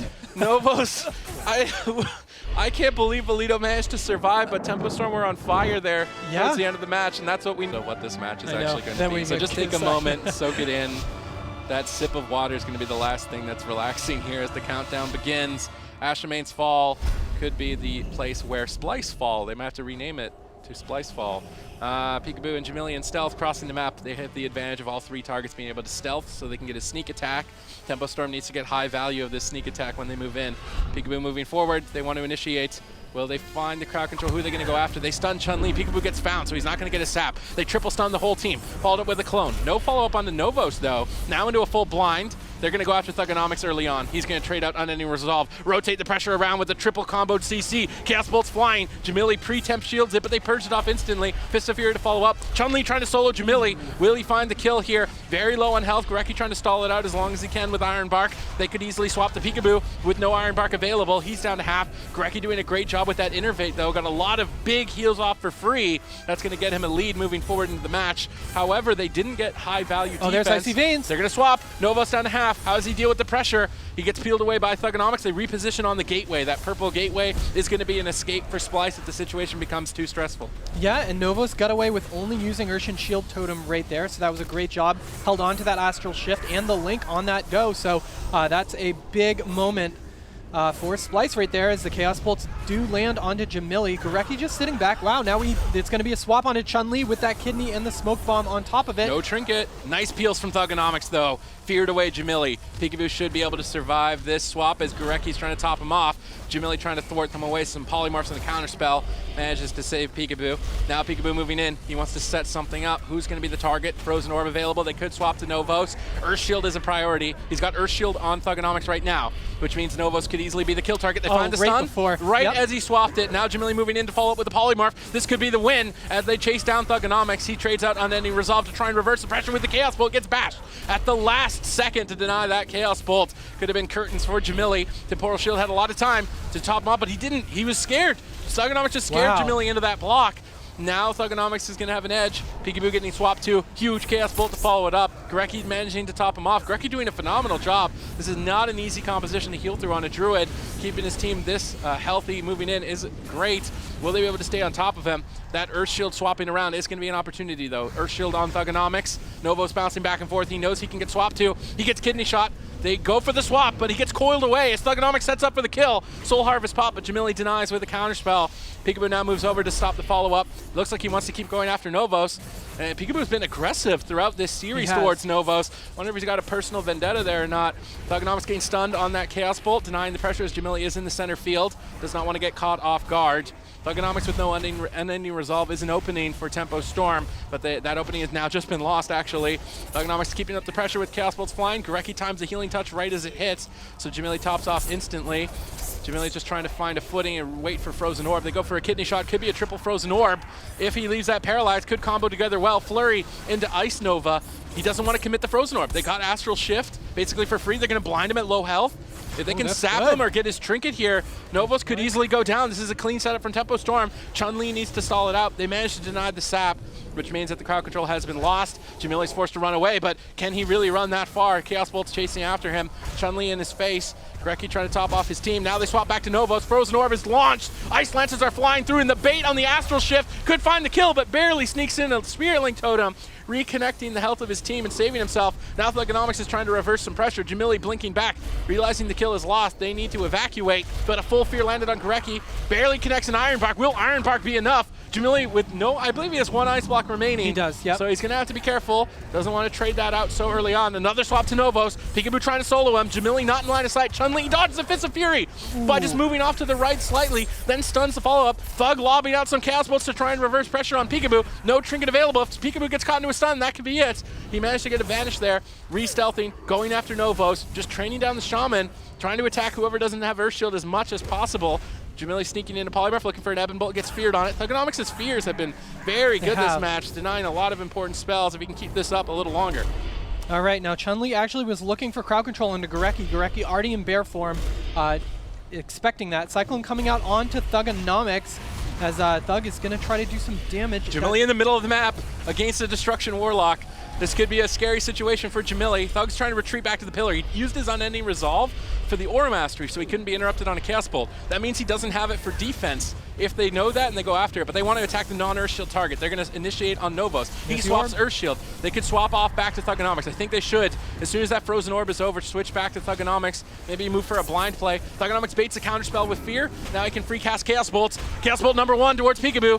takes him down to half. No Cloak of Shadows. Another one could be Curtains. Will they find it? No, they bait out Ironbark. They're waiting for Ironbark to fade on Peekaboo before they go for more. There's the blind. Ebon Bolt swapped to Thugonomics, punishing that cooldown usage earlier. Will Thugonomics be able to escape to safety in time? Triple stun locks, managed to sneak another ward in between, trying to deny the kill, but not enough. Immediate punishment from Tempo Storm. You cannot throw out defensive cooldowns like that to try and get aggro. Not. You will be punished immediately, and Tempo Storm advanced 3-1. That was a one. Yes, exactly set up the way as I expected, and Frogs in a Pond, I think, it came out ahead on this blind pick. And Viable is going to be an unstoppable force of justice against Method Synergy's melee cleave. Let's see if Mez can get in the face and find a kill, or if Viable will thwart it away. Looks like Mez just wants to train down Cubsy, and that's what this comp does really well. The leg sweep out immediately, as there was a trinket from Inviable, and he was able to sanctuary They're just going to train Cubsy down. Yep. Start to finish. Cubsy rotating through cooldowns, dropping Earth and Shield Totem. Mez using his anti-magic zone to stay aggressive. They're just chopping right through it, and Cubsy's in trouble. Trades out Astral Shift. He's still dipping low on health, followed up by a Fist of Fury stun, and Trill is relentless. Huge damage following into another stun, and Cubsy barely gets the Spirit Link off in time. Overlap with the Blessing Protection, but in the meantime, Frogs in a Pond are letting it rip. Shanimal's dots are rolling. Everybody down to half. Colo struggling as well, trying to pick his team back up with Ascendance, but not able to free cast. Inviable's on his tail, now swapping off, trying to save Cubsy. Cubsy burned through everything but the kitchen sink to stay alive from that initial aggression. Mez and Trill are pushing that gas pedal down, full speed ahead. Cubsy in trouble. Will he be able to survive? Inviable with nothing left. Triple Fist of Fury stun, barely finds a kill. Cubsy squeaks away, but not in time. Method Synergy, they just cranked up the volume to max. Easy win for them almost, it looked like, as they're going to rush Cubsy down. Hey, getting that 1-0. Pairing, much the same as a Windwalker, is all in burst. And Viable's looking to fill that role. Yeah, and I don't see him playing Fell Barrage instead, but we'll find out. Actually, so Inviable immediately going to get on to Mez straight from the start. Ooh, there we go. Nice triple. Mez trying to set up a triple of his own.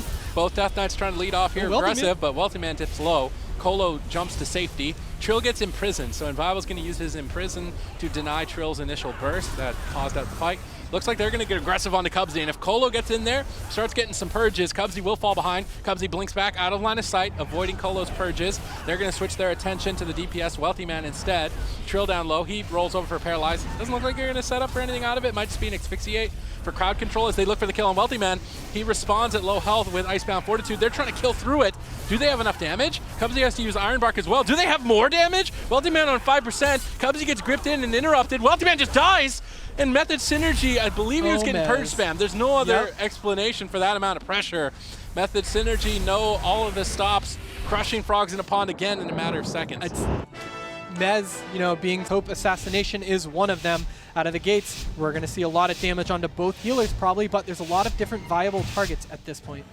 Yeah, I mean, anyone on Frogs in a Pond can die, basically. Yep. They're all very squishy. Whereas Method Synergy, Colo is actually the only one that's really squishy, so he's going to keep Earthshield on himself, expecting to be trained down.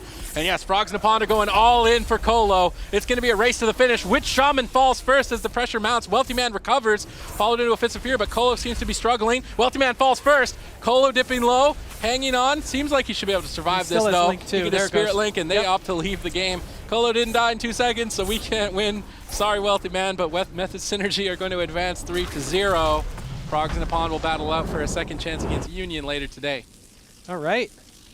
Speak that Shadow Priest. And now for Method Awaken, this comp is very durable. The Shadow Priest and the rest of the Shaman have a lot of cooldowns that they can cycle through. On the other hand, Splice, what they like to do with this setup is they like to utilize a sort of split strategy. So Thugonomics will go on a target, Chun-Li will go on a target, and eventually they converge with some crowd control onto the healer. We'll have to see what they decide to do. It looks like Whiskey has a target of choice for Splice very early on, but Smexton doing a good job initially with these PLs, pressuring down Chun-Li as well as Thugonomics. Yeah, we can see a lot of pressure onto Splice already. Chun-Li going crazy, though. He's got the Serenity active. He's using that the Strike of the Windlord as well as his Touch of Death, but wasn't really able to get too much done with it. We saw Smexton coming out with the Rallying Cry there to help a little bit, and WizK took a fair chunk of damage, but otherwise actually seems to be mostly fine. So not too bad deflecting that opener from Method Awaken. Yeah, WizK using his Trinket as well as the Void Shift, though. Chun-Li and Thugonomics just need to live a little bit longer. Chun-Li getting really low into that execute range almost. Going to be using that Touch of Karma. Now, if Splice just plays even remotely patient, if they can wait 30 seconds for that Serenity, I don't think there's any way that Absurge can live the next swap. Nemesis available, Demon Form available. If they have Serenity as well, that's going to be too much much damage to push through unless crazy peels are going to be coming out. It looks like Splice wants to go early. The full leg sweep going to be used. Absurge getting smoked right now. Thugonomics using all his offensive cooldowns, bringing Absurge really low, but Smexon pulling back. The Spirit Link totem was used, but it gets killed off. Absurge still in a lot of trouble. He's trying to leap away, but Chun-Li reconnects immediately. Absurge still just throwing out some heals on himself. Nice mind control coming in from WizK. Absurge gets interrupted. Smexon trying to peel for him, but Absurge just can't keep himself alive. Finally, the healing surges are going to connect, but he gets incapacitated. If they have another stun follow-up very, very shortly, it's going to be in a lot of trouble. Nemesis still up.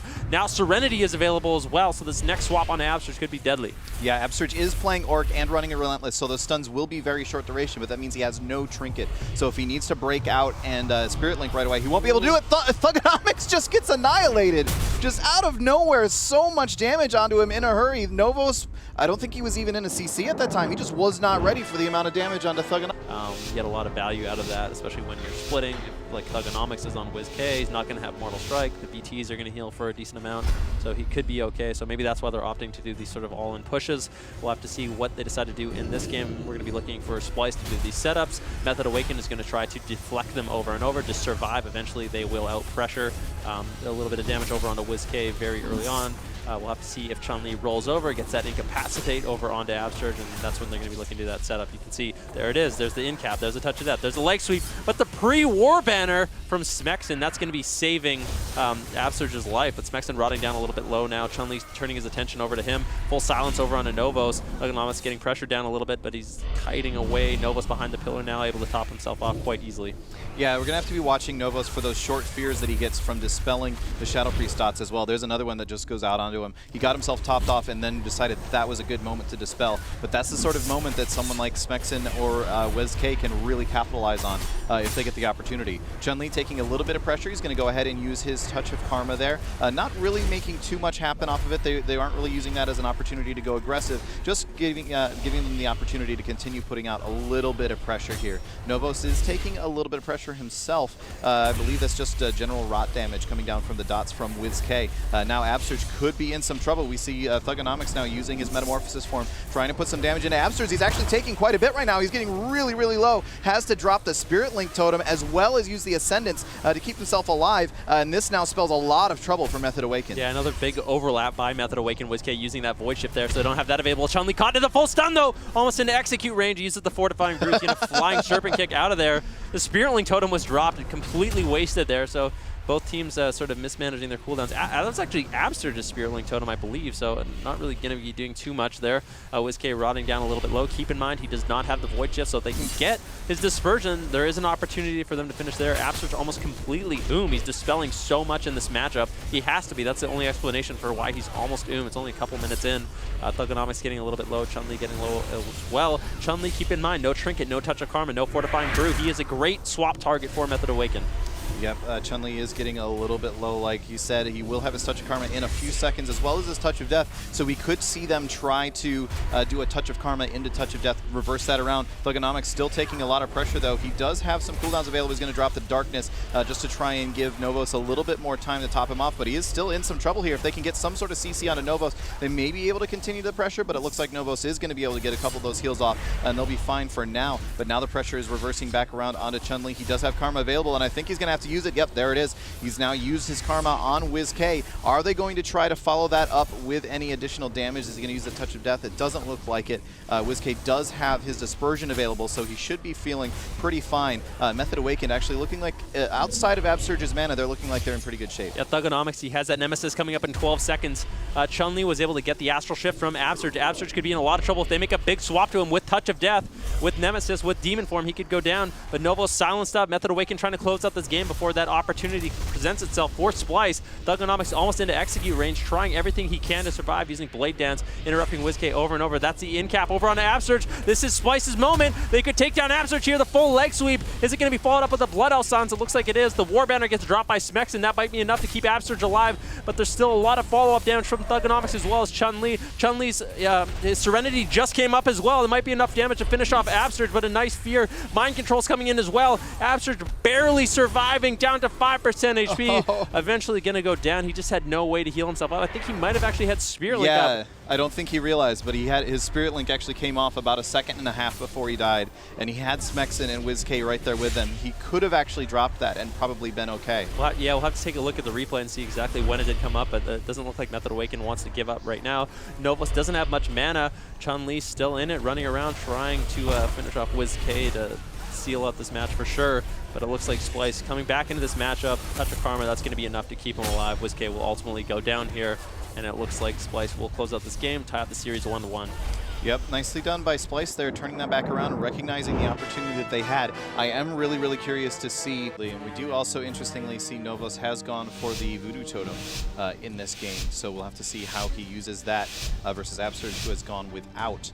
So here we go. This game 3 is underway on Blades Edge Arena. It's going to be an interesting one just because I don't really know entirely what to expect here. I like the Voodoo Totem coming out from Novos. That might be an additional little bit of CC they can put on the Absurge with their one-shot. So stun, Blood Off Silence, Voodoo Totem, just an extra half a second that they get to eventually take Absurge down. So it looks like Splice, they're opting to go with the split strategy. Absurge almost getting one-shotted here by Serenity. Life Swap's going to be used as well as the Astral Shift, so a little bit of an overlap there, but WizK basically saving Absurge's life. I feel like they needed to overlap that time, or that was going to be really scary for them. Yeah, absolutely. That was a situation where if it was just the Void Shift, then Absurge would have still died to the additional damage, and if it was just the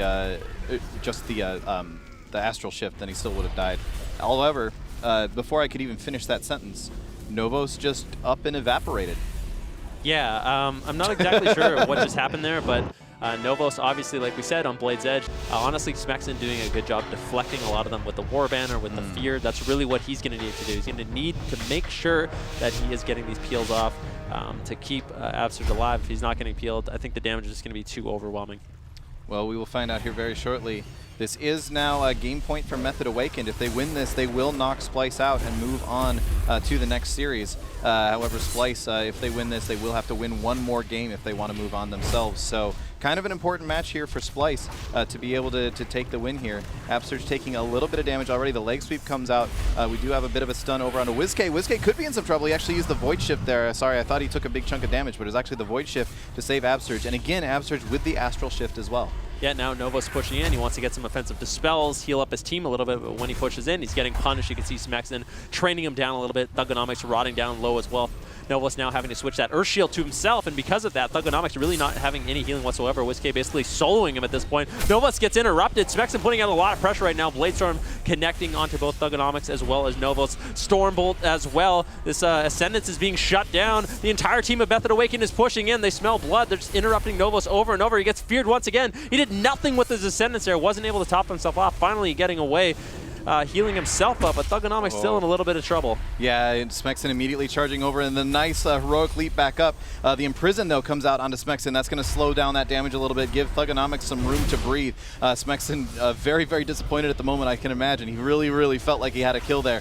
Now Thugonomics, though, still taking a lot of damage. Novos caught into a silence. Thugonomics could be in a lot of trouble right here. He's getting super low. The Disarm comes out. Novos trying to get in there, but the Stormbolt, he does manage to get down the Spirit Link Totem, but now his whole team is so low. A Triple Fear comes out for a second, just disrupting constantly. Method Awakened able to take down Thugonomics, and they're going to take this series 3-1 versus Splice, who, in my opinion, was one of the favorites to make it all. With it.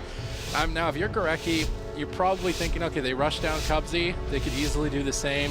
So Gurecki might have Earth Shield on himself. He needs to be in a best position. Jamili needs to be in a good position to save him, support him with Cyclones.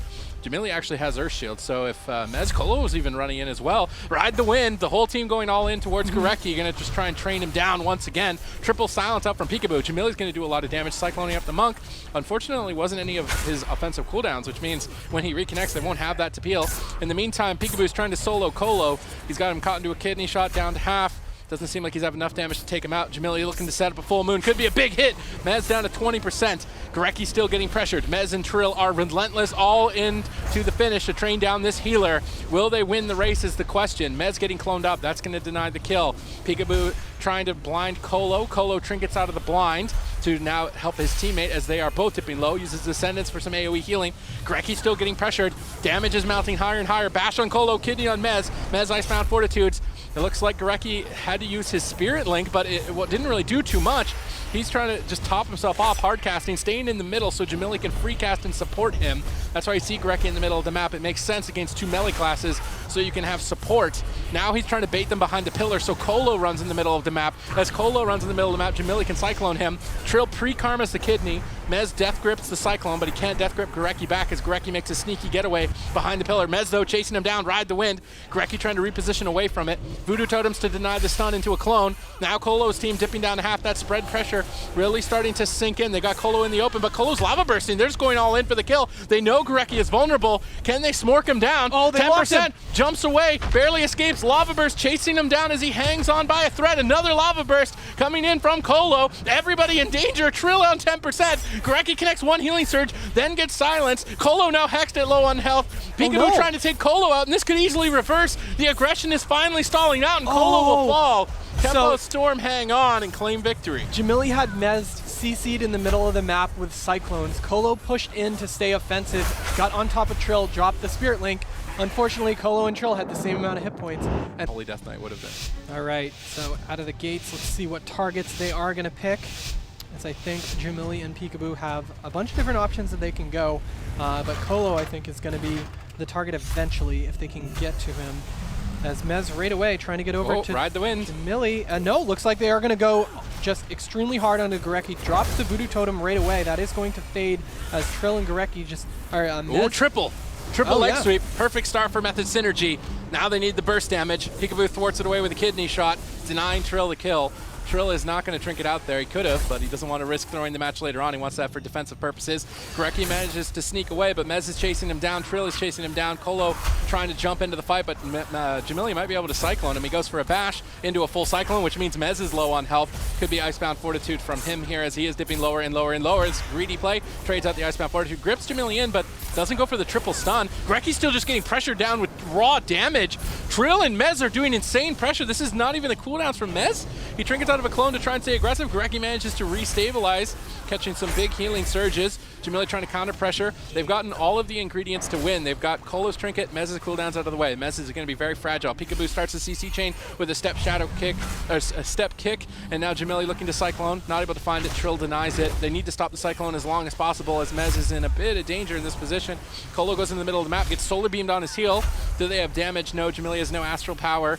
Now caught into a double cone as Mez Wraith walks back to the healer. Gurecki jumps away from that right away with a Voodoo Totem to deny the death grip. That was a clever use that was there pretty good. from Gurecki. He's going to kite into the open. Once again, against 2 melee as a healer, you want to be in the open so that your Boomkin Jamili can help you with Cyclones. Now kiting away from Colo. He doesn't want Colo on top of him, so he's trying to bait Colo into bad positions. And now Colo's in the middle of the map. Peekaboo sees that. He's going to swap. Now Gurecki, though, is on the opposite side. Jamili's trying to catch up to him. He displaces back over. Double Voodoo Bash, looking to Cyclone. Gets gripped on the Cyclone. Perfect teamwork between Mez and Trill, denying that Cyclone as long as possible, so Trill has all the uptime. Now into a Fist of Fury. Peekaboo comes back to try and save the day. Dragon committed by Mez to take Gurecki out. Down at 10%. Colo hexes him on low on health, trying to just push him over the edge, but they ran out of interrupts. They used all the interrupts to stop the clone, which means Gurecki can jump to safety and top himself off. Oh, that was great. So many interrupts onto Jamili, both Mez and Trill, using Paralysis, Spear-Handed Strike to interrupt it, the Mind Freeze, everything. All right, now the pressure is swinging in favor of Tempo Storm. Finally, their damage over time effects sinking in. Colo into a full Cyclone. Trill is still just chasing down the healer. Mez got left behind. He's now in the middle of the map, and Jamili's having a field day. Full stun on Colo. Colo trinkets out as Peekaboo wanted to swap to him, but Colo's entire team is low. How does he recover in this position? AMZ, but everyone gets Voodoo Totemed on it. They have to run back out and back in, trying to get as much of that damage reduction as possible. Now a triple Garrote silence from the Vanish. Peekaboo really looking to finish Method Synergy off here on Dalaran Sewers, and this map pick is starting to backfire as they are all stacked up. Colo caught into the stun. Trill trying to reverse it. Double light sweep. Peekaboo trying to come back to save the day. Gurecki running out of cooldowns. Triple silence. Colo is still low. Gurecki could fall first. Who's going to take it? Mez finishes him. Jamili will fall. Colo still low. Peekaboo trying to solo him. Will he find a kill? He fake casts the kick. Tops himself off with the paralyze. Well done from Method Synergy. Insane recovery to pull that one back. All right, Jamili's going to try to play it out, though, getting some damage out onto Trill right there, and is going to get locked on his solar beam, turn into a bear, and die. Is that what everyone does when they die, just before they die? This works? I'm going to play this now. All right, can Method Synergy get aggressive? Of course, Tempo Storm playing Rogue Mage Druid can all start in stealth. Colo's trying to find him. moves in, doesn't find him with that Earth grab totem, so that means Tempo Storm can get their sneak attack as they slowly crawl across the map. They want to try and get a sap so they can get some immediate crowd control. Cole's trying to set up with a healing rain. That's going to buy them a little bit of healing, not that much, but they get the sap. Triple stun start from Tempo Storm. Burst unleashed towards Mez with a Vortex as well. He deflects, though, with just an AMS and a cone there. He's denied the kill, basically. They swap to Colo maybe off of this. It seems like they want to, but they're not finding the kill. Earthen Shield Totem was dropped down, so that swap gets denied. And now Method Synergy are looking to build the momentum onto Jamili, trying to catch him off guard with an early dragon, almost killing him on 1%. Now Method Synergy have all the momentum. Peekaboo getting cleaved down, and it looks like Gorecki's having a hard time recovering. Jamili's still low. He sat through the whole block and didn't go above half. Gorecki's trying to pick his team back up, activating his artifact. That's going to boost all of his hots. Tempo Storm have recovered through the initial onslaughts. They need to look for another attempt. Peekaboo's trying to re-stealth. Can they stop it? Jamili blinks back. Trill tries to leap after, gets rooted there. Ride the Wind, going to be super effective for Mez. Trill needs to set up those. You can see the cloud on the ground. That allows Mez to sprint through the Frost Mage slows, stay on target. He's using Chains of Ice to hold Peekaboo in place, but he sets up the crowd control chain. Jamili looking to try and get a polymorph out of it. Doesn't look like he's going to find it. They have Thorns activated on Jamili to try and force Mez and Trill away, but they don't care. They're just attacking into it. Now Jamili looking for polymorph. Colo line of sighting. Jamili getting pressured. He can't stay here forever. Triple stun setup out from Method Synergy. Second block has been forced. They're going to swap targets. Gorecki's going to fall behind. Hex landed out of the stun. Method Synergy seem to be in a commanding position as Jamili has been forced into 2 ice blocks. Peekaboo has no evasion, no Cloak of Shadows, so Gorecki needs to be an MVP really to keep this fight going. And Trill's Serenity is back up. That does mean the next go is going to be deadly. And look at that, Mez only has 30 seconds left on his Pillar of Frost, so they definitely have some options on what they could do. The paralysis on to Peekaboo right there. Trill, Gorecki was pushing up. I'm not sure why, actually. It gets shocked on the, or gets interrupted on the Cyclone right there. Trill taking a bunch of damage, but he has all of his defenses available. Yeah, Peekaboo is trying to just make something happen off of nothing, I think, at this point. He's not going to find it. And Mez actually out the middle. Sunburst, but Icebound Fortitude with Death Strike. He Cyclones the Icebound Fortitude. That was very smart. If he can get 3 Cyclones on this, Mez won't heal back up. They polymorph Colo on that attempted Hex. He gets the Death Strike off with AMS. He should be all right. Although Tempo Storm have initiated the infinite crowd control chain. Can they keep it going? 3 polys into a clone. They need 2 more clones. They deny it with the triple stun. AMZ out from Mez denies the kill, though, in reverse. And now Jamili in trouble. Gorecki caught between a rock and a hard place, uses Iron Bark to flex some damage. Jamili trying to blink back to safety. Colo's in his face, spamming out the purges here. Peekaboo getting soloed by Mez. Peekaboo forced to vanish away. Mez charging through the Ride the Wind. Good teamwork from Method Synergy. Jamili in full retreat. Momentum completely in favor. Cyclone from Gorecki is their only saving grace right now as Trill tries to reconnect. Vortex drop down to slow down the assault from Method Synergy. Peekaboo trying to snare them as much as possible. Gorecki blinks the grip. That grip not going to be available now for Jamili. Frozen Orb. Great kiting from Jamili. He's managed to avoid so much damage for so long. Colo caught into a crowd control chain. Mez gets cloned low on health. Jamili needs to rotate this over into a polymorph. Gorecki trying to go for a clone. They drop Smoke Bomb, get a clone off of it. Can Jamili get a poly is the real question. He's trying his best. So many interrupts. Manages to get it. Mez is low. He trades out AMS. Trill gets cloned low on health. They need to start this infinity chain. Another polymorph over onto Colo. Overlapped with the sap. No follow-up. Colo breaks out of the chain.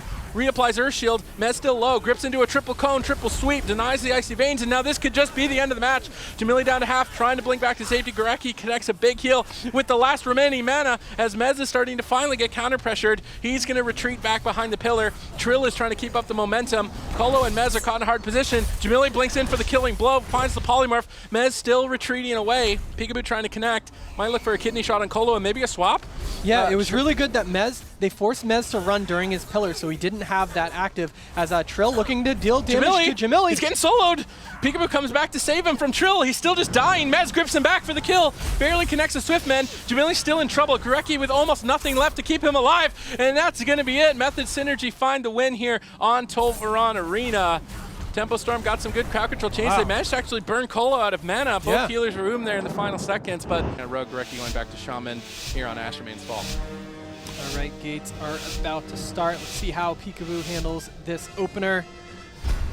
Let's see if he can get a clean... They don't have the triple stealth, which means that Mez and Trill can rush in and get combat. That's why Gorecki's staying so far away. Colo nice, did they not got the get combat. Who are they going to open on? Cheap shot on Mez, cheap shot on Trill. Peekaboo might want to swap to Colo. There's the kidney shot. They make the swap, pop the Incarn. Trying to 100-0, and Mez deflects with an anti-magic zone. That's going to allow them a lot of breathing space. Jamili knows that, so he's going to opt to not go for the kill, trying to look for Cyclones instead. But Mez AMS's pop Pillar of Frost, going to go all in towards Gorecki. Triple fist. Jamili trying to Cyclone, gets silenced by Mez. Great follow-up. Gorecki is forced to Spirit Link. Lava Burst in from Colo. Everybody going all in towards Gorecki. Spam casting Healing Surges. Triple Cheap Shot. This is what the Sub Rogue is for. Peel these all-ins. Now set up for a kill with a Solar Beam. Mez down to half. Still getting bursted. Could be the Icebound Fortitude, trying to hold on to it a little bit longer. Colo comes out of the crowd control, pops Ascendance, double Riptide, trying to top off Mez. Not enough healing to really top him off. Gorecki jumping away. Mez Trill chasing right after. There's the Ride the Wind. Mez is going to jump into it, sprint back towards Gorecki and reconnect. Good teamwork. Jamili trying to counter pressure with the Full Moon. Doesn't finish the cast though. Maybe he was afraid of a touch of karma on it. I'm not entirely sure, but now that Full Moon isn't going to push them away. Peekaboo is forced to come back and peel. Will he have the peels in time? Double Cheap Shots into Cyclones. Tempo Storm trying to pause the game for Gorecki to recover. He has now fully recovered. Colo positioned at the pillar. Does not want to get Cyclones. If he runs across the map like he is right now, Jamili could punish this. Colo trying to cross the map as fast as he can, but he gets caught by Peekaboo. Double Star Surge to follow it up. Trill pulls back to save him. Paralyzes the Boomkin. Mez comes back as well to cone Peekaboo. Good peels from Method Synergy, keeping aware that Colo was vulnerable, but now Jamili going back to Cyclone up Mez. Pressure onto Trill. Peekaboo soloing Colo, and this is exactly what the Boomkin Rogue need to do. Split pressure, make sure you're getting full value out of that Earth Shield, but they set up for a kill with Serenity. Cheap Shot denies it. Will Gorecki survive the onslaught? Double fist. Jamili trying to off-field, gets gripped in. Gorecki low. Astral Shift needs to be enough to keep him alive. Trill getting pressured as well at the same time. Has Touch of Karma, needs to make sure he trades it out. Full Moon connecting. Colo trying to restabilize. He gets swapped into a Kidney Shot. I think it's going to be a Cyclone, but Jamili gets paralyzed. Great denial of that crowd control chain. Now Colo can support himself. Deny the Cyclone with a Wind Shear. Well done. Now Jamili gets followed up by a Mind Freeze. They need to focus on stopping those Cyclones, burn down the rest of Gorecki's mana, and push him over and take the series. All right, and there's the grip into the Fists of Fury stun. Here's the setup. Gorecki getting extremely low, dropping the Healing Tide Totem and trying to gust a wind away, but Trill is right on his back. Oh, Spirit Link. That was actually Colo's Spirit Link. Gorecki gets Windshard on his heel. He's on 10%. Caught into a stun. Jamili gets paralyzed to deny the clone. How much longer can Gorecki hold on? Fists of Fury. Cone stun by Mez. Clone into Hex into stun. Gorecki hangs on and 2% gets Windsheared again. Connects one Healing Surge. Peekaboo peeling the entire universe to keep Gorecki alive, but he had to use the rest of his mana to keep that going. Jamili trying to pull off a miracle. Pops Incarnation for one final burst attempt. Gets paralyzed. Gets denied. Mez gets swapped to. He's low on health. Colo caught into a full stun. Potentially a full Cyclone as well. Mez trades out AMZ. He gets Voodoo Totem. Forced to retreat out of it. Now trying to chase down Gorecki, but he might be overextending. Trades out Anti-Magic Shell. Still low on health. Colo literally has no mana left. Trill caught into a blind. It's 3-on-1. Mez trying to solo Gorecki. Oh, he locked him. Being so low. Now getting cloned low on health. Jamili getting paralyzed. Trill trying to keep his team going, but they don't have cooldowns. They just have to kill with raw pressure. Colo lava bursting. That extra pressure is enough to find the kill and take the series. Method Synergy advance. Tempo Storm will have to battle out for a second chance in the lower bracket. Wow. Wow, that was so back and forth during that match. Just keep him in. He seems to be on fire. Oh, Yeah. but we already are starting this, and looks like the Mage Moonkin will be brought out. Maybe they were predicting the Warrior Shadow Priest. Obviously, as a Warrior, seeing a Boomkin and a Mage on the same team is not what you want to see. As you can already see, Smexen polymorphed into a Cyclone. It's going to be difficult as a Warrior to connect to a target against this setup. WizK is getting pressured by Mageddon and Previ. Mageddon and Previ are just building up damage, waiting to pull the trigger. They could even swap to Absterge. Absterge is going to cross the map. Smexen Blade Storming over, trying to keep his momentum. Mageddon pre-temporal shielded, so he heals back up for free. Previ's Incarnation is now faded, so his pressure is low. They're going to focus on kiting. And Union, they like to run laps around the map. Let's see if they can get that kiting pattern going. Right now, they seem to be stuck. They're going to pressure with a stun on Absterge, stun on WizK. Smexen, though, trying to keep up the counter momentum. Mageddon down to half, blinks in for an Ebon Bolt, gets line of sighted right at the last second. Good line of sight from WizK. That could have easily been his dispersion. Manages to hold on to it. Now Previ's still trying to keep the momentum, but not able to find any damage just yet. Really trying to sink in on WizK. Absterge gets solar beamed. Did not fake cast it, so he's going to have to walk to the other side of the pillar to recover. Mageddon seems to be having a difficult time getting away from Smexen. The uptime from Smexen is way too much. They need to get him away from Mageddon if they want to stabilize. And that was Mageddon's Icy Veins too, so that was a big cooldown that they went through right there without too much damage out. WizK doing a great job dealing the damage to Mageddon right now. Mageddon having that temporal shield heal him up just a little bit. But Brain is actually playing Avenging Crusader, and that's not something he's played very much so far in these matchups. Mageddon taking a ton of damage, getting down quite low, but there's the cross crowd control that they need. The bash onto WizK, followed by the Cyclone, and there was crowd control onto Smexen too. So Avenging Crusader comes back up, and he's able to top his team back up. Ooh, full moon out of the Cyclone, gets line of sighted at the last second. WizK with a lucky escape there. If that connected, it could have been dispersion or death. Triple solar beam. WizK fears the Holy Paladin away, trying to just stall out the fight, waiting for Avenging Crusader to be over. They want to stay in their face, though. They stun up Absterge. Previ still got a lot of damage. Incarn available. Frozen Orb for Majidin, but Brian is pressured away. They're forced to polymorph Smexen to allow Brain to recover. Brain's just waddling back to the opposite side of the map, and WizK soloing him. Void Bolt barely gets behind the pillar. He's going to top himself off there quite quickly. Majidin trying to reset Frozen Orb maybe, or just Blizzard his opponents and retreat. So it does look like Union are on the back foot running away. They're waiting for their cooldowns. Union is a hit and run composition. They run in, burst on somebody, and then as soon as they don't get a kill, they immediately start running away. And now they seem like they're trying to set up some damage on Smexen with Frozen Orb, but Previ's trying to solo WizK. They're trying to attack the target without Earth Shield by splitting their pressure. I think it was a smart decision. Right now, Absterge has 2 targets at half health. He's going to have to spend a lot of mana to recover both of them. Brain now has Avenging Crusader. Smexen in a bit of trouble, gets Cologne low on health. Majidin trying to throw a Blizzard behind the pillar. That's going to snare up WizK. Smexen still getting cloned up. Could get bursted out of this Cyclone. Smexen leaps in. Oh, they're going to polymorph him instead. I would have liked to maybe see a bash there and a swap. Now they do deny any sort of setup. The WizK's pushing in, though. He's got Void Form activated, so he's going to be doing a ton of damage. Brain knows that. He's going to Avenging Crusader to deny it. They swap to Absterge. Absterge pushed up. War Banner was 1 second too late on that stun, so he sits through the full stun. Now barely escapes behind the pillar. Previ getting pressured by Smexen. Smexen chopping away. Brain trying to save him with a couple Judgment heals. That Avenging Crusader turns his damage into healing, basically. It's still going to be up. Now gets silenced immediately after.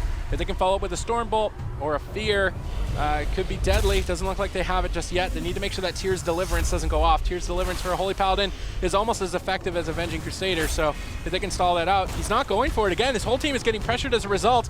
Previ getting soloed by WizK. Tons of damage coming out. Previ barely holds on. Majidin recovers with Temp Shield. Smexen swaps to Brain. He's down to half. He could easily have to bubble. Smexen getting bursted down in the center as well. Majidin getting low. Both teams in trouble. Majidin on the run. Forced into the block. Smexen just immediately switches target. Everyone is juicy. Mass Dispel onto the block. Brain struggling. Avenging Crusader comes up in the last second to recover. Brain's team's going to be perfectly fine now. They need to look to build their own pressure. Absterge gets stunned. Maybe they swap to him. Do they have enough damage to find the kill? Doesn't look like they do, and they don't get any cooldowns from that. They needed to get an Astral Shift or something, but they don't find it. Absterge doesn't fall for the bait. And that was a good fear coming out from WizK, and Majidin taking a lot of damage, needing to Cold Snap. That is going to reset the cooldown of his block, so he has that last block available. But Brain tossing out a gigantic heal, keeping him healthy. Incarnation is active from Previ right now. There's a lot of damage he's dumping into WizK, who's going to disperse and hide behind the pillar because Absterge just got counterspelled. Yeah, now we see a bash into a Cyclone. He's going to Cyclone WizK, stun Absterge, maybe kill Smexen. It looks like Union are just trying to stay alive.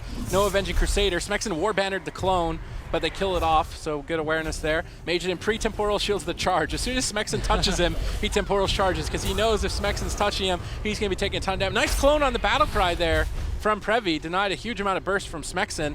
Another Cyclone, locking him out. Now Brain has Avenging Crusader, but Majidin can't heal himself. Brain needs to get out of that crowd control, but he can't follow it up.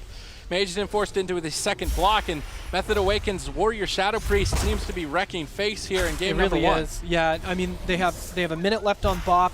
Of course, Holy Avenger and Avenging Crusader are back up, so he has those available. But the next swap onto Majidin with a little bit of crowd control. There we go. All right, the Fear onto Brain, and they shocked Previ to stop that crowd control. Majidin taking a bunch of damage. His Temporal Shield is coming back up very quickly, though. All right, now we have a bash onto Smexen. They clone him up with a stun onto Absterge. Avenging Crusader is activated. They're going all in on Absterge, but unfortunately they don't have the Icy Veins to match for it, so he's going to live through. Yeah, and he didn't even have to Astral Shift, so if they can't get his Trinket or his Astral Shift, Absterge will always have an answer for those setups, which means his team can reverse. Right now they have decent pressure on Smexen. Majidin just kiting circles with those Blink Frostbolt snares. Brain's Avenging Crusader fades, immediate silence. Overlapped a bit with a Fear there. Would have liked that maybe to be saved for a second. I guess he was trying to fear Previ on a cast.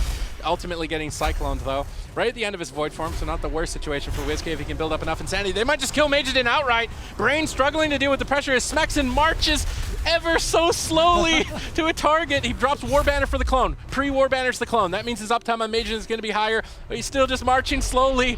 Majin and kiting. He swaps to Previ. Previ needs to get away from Smexen. If he chops anyone, they're going to be in trouble. He swaps to Brain. Void Torrent fully channeled on Brain as he barely gets behind the pillar. Previ in retreat. Majin trying to get control of Smexen. WizK pushed up. If WizK can sneak behind here and land a double fear, they could easily set up off of it. Smexen getting counter pressured. He has cooldowns though. He just needs to trade them and push in. Final killing blow here for Method Awaken. Can Brain turn it around? Mass Dispel on the bubble into a full fear. Well done. Now trying to set up for the kill. Majin no blocks. Previ with no cooldowns. Everybody low on health. Another triple fear out from Smexen. Brain pops Avenging Crusader in the final seconds to try and turn this around. Can they pull off a miracle? Smexen low on health. Trades out Die by the Sword to finally push them over. Brain just can't handle the pressure. Method Awaken seem to be just stomping out Majin right now. Blinks back to the center. Previ trying to Cyclone. Doesn't. He finds it onto WizK. Smexen's trying to solo Majin. Blessing Protection denies the kill. They need to try and purge that off, but Absurge doesn't want to risk the mana. So WizK gets interrupted. Brain and Union managed to survive. Oh, how did they live through that? They managed to survive. If they can turn this around with some crowd control on Absurge, Smexen is vulnerable. All right, now Previ down to half right now, gets interrupted and it has to turn into bear form and run away because of the silence onto Brain right there. Brain extremely low on mana. Devon Bolt does not connect. Majid Temporal Shield is back up if they swap to him, but it looks like they're going to be dealing damage to Previ. Clone lands on to WizK, who is in Void form, so that's going to drain him away. That was a great timing on that. Yeah, Smexen just getting kited. Oh man, if you're Smexen right now, you're getting pissed. He's gonna have to get onto a target here that's a little more stationary, or get some support at least if he's gonna find that execute. Brain is getting pressured. He has Avenging Crusader up. Absurge is out of mana, caught into a stun. If Union could do a win, it has to be now. Smexen's still at half with no Die by the Sword. They need to make sure they crowd control WizK and Absurge. They have to lock them out so they can't support Smexen if that's going to be their kill target. Right now it seems like they're still just focused on living, but Brain just doesn't have mana to keep this going. How will he survive? Barely connects a heal. Absurge and WizK are literally on top of him, trying to take him out with lightning bolts. He's trying to kite away. Majid and Kona holds the whole team, buying Brain time to slowly walk across the map. Smexen charges in. Everyone is stacked up. They bash him away in a panicked state to try and stay alive. Absurge and WizK hunting for the kill. Triple fear. Majid with nothing left. Smexen connects one execute, connects another, and down goes Union. Method Awaken take this series 1-0. All right, and that was a great start to this series by Method Awaken, and you know, percent reduced damage, but then it all bypasses armor, so plus 30% for them. NA math. Yep. All right, the game's about to start. Round number 2 in Tiger's Peak. Union got strangled out by Method Awaken's Warrior Shadow Priest. Can they keep the momentum up? These teams have been in this position before, and Union are looking for a miracle burst kill, either onto Absurge or WizK, I would imagine. If WizK and Absurge ever stand on top of each other, that's going to be dangerous. I think Seth Curry is playing Tiger Eye because he's trying to spend as much chi as he can. You'll see he'll... oh, here comes. He didn't leg sweep. He got Earth Shield up. That was a huge misplay from Seth why did Curry. he heal him? They're still going all in onto the mistake setup. Do they have enough damage to just kill him outright is a question. I don't think they do, and that mistake from Union is going to cost them a potential kill onto Absurge, and now Brain is on the back foot, caught into a silence. He actually trinketed out as Seth Curry was dipping low. WizK is just letting it rip, everybody rotting down. Smexen trying to stay on target. He's going to go after Majidin, but pre-temporal shield, they're racing it! Whoa! As Fire, he's got the safety net of Cauterize, but that could have easily been triggered right there, so very greedy. Seth Curry trying to portal back, Brain in full retreat, everyone dying, and this is where the range snares from Earthbind and Mind Flay really pay off for Method Awaken to stay on their targets. Majidin is still low, Counter-Strike Totem isn't getting killed off, and Union are struggling to stay alive. Brain barely connects a heal there with the Avenging Wrath, but now gets feared. Majidin low, Shadow Word Death connects. They didn't get the Cauterize? They haven't. I can't believe they haven't. I can't believe they didn't get it there. WizK is still trying to work for it. Smexen's pressuring the Paladin. They stack up, though, for a double leg sweep as Seth Curry tries to pull off a miracle attempt kill onto Absurge. They get feared away by Smexen at the final seconds, and Absurge will stay alive. However, Serenity's coming up for that next stun. If Seth Curry can stay on target, Absurge could just go down. They need to make sure that WizK is in crowd control and can't void shift his health over to him. Seth is just training down the healer. They know that they have to go all in at this point, I guess, to kill him. They're so far behind. Will they be able to find it? WizK gets interrupted. Smexen's just trying to solo Brain across the map. I don't know if he's going to be able to. Majidin pulls back to peel him away. Absurge is trying to support to dispel this poly. He's spell reflected there and Windshielded, so a bit of an overlap. Majidin still trying to polymorph the warrior. Absurge pushed up to dispel him. Good teamwork, but he gets polymorphed again. That should allow Brain time to get some casts off. Doesn't look like he's able to top off completely. Seth getting pressured. They want to go for the Serenity. They want to go for the all-in kill onto Absturge, but Brain gets deflected away into the Storm Bolts. Smexon trying to take him out. Everyone on Union is dead. Brain goes for a big heal, and there goes the Miracle setup. Can they find the kill? Meteor connects. Absturge low. Astral Shift on 10%. Will he be able to stay alive? Hanging on by the skin of his teeth. Majorden gets pressured away. Cauterize is triggered. Block has been forced. Brain is down at 10% still and just not able to heal through the damage. Mass Dispel threatens and claims lethal there on Majorden, and Method Awaken's composition seems to be the perfect answer to Union setups. Yeah, and they need the best result they can get to secure themselves a better shot at BlizzCon later this year. all right, gates are about to open. We'll see if this choice pays off for them. As Method Awaken out of the gates looking to initiate on the enemy team. WizK really needs to get his dots going. Double Why fear. didn't Previ start in stealth? He literally just walked into a double fear, and now they can set up. They're going to Solar Beam and Frozen Orb combo WizK. That's not going to get anything done. Now Previ getting pushed back as Smexon just did so much pressure. Yeah, he's not going to retreat. He's not going to chase. He got Incarnation for free right there. Why chase into that? I think that was smart from Smexon. Previ just gave away the opening start of that match completely.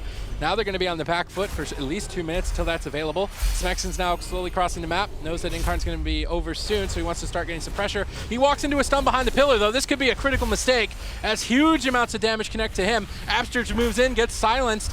Now a double fear out from Smexon as he's trying to reverse the pressure, looking for a kill maybe on Previ. He's trying to chase him down as they got his Barkskin early on. Now a triple fear out from WizK. Majorden Temporal Shields. They're trying to race against the clock. Do they have enough damage to push Majorden over the edge? Full Hex over onto Brain. He actually had to trinket a Hex. Previ can dispel that. It seems like Union are just making a mistake. He trinketed right before. Right before? Yep. Okay, either way, Brain and his team are falling behind. This small map allows Smexon to basically hit whoever he wants. It's a buffet of mortal strikes. Majorden down to half, Brain trying to recover. Normally in this position, his whole team would be full life, but he's just not able to sustain the fight.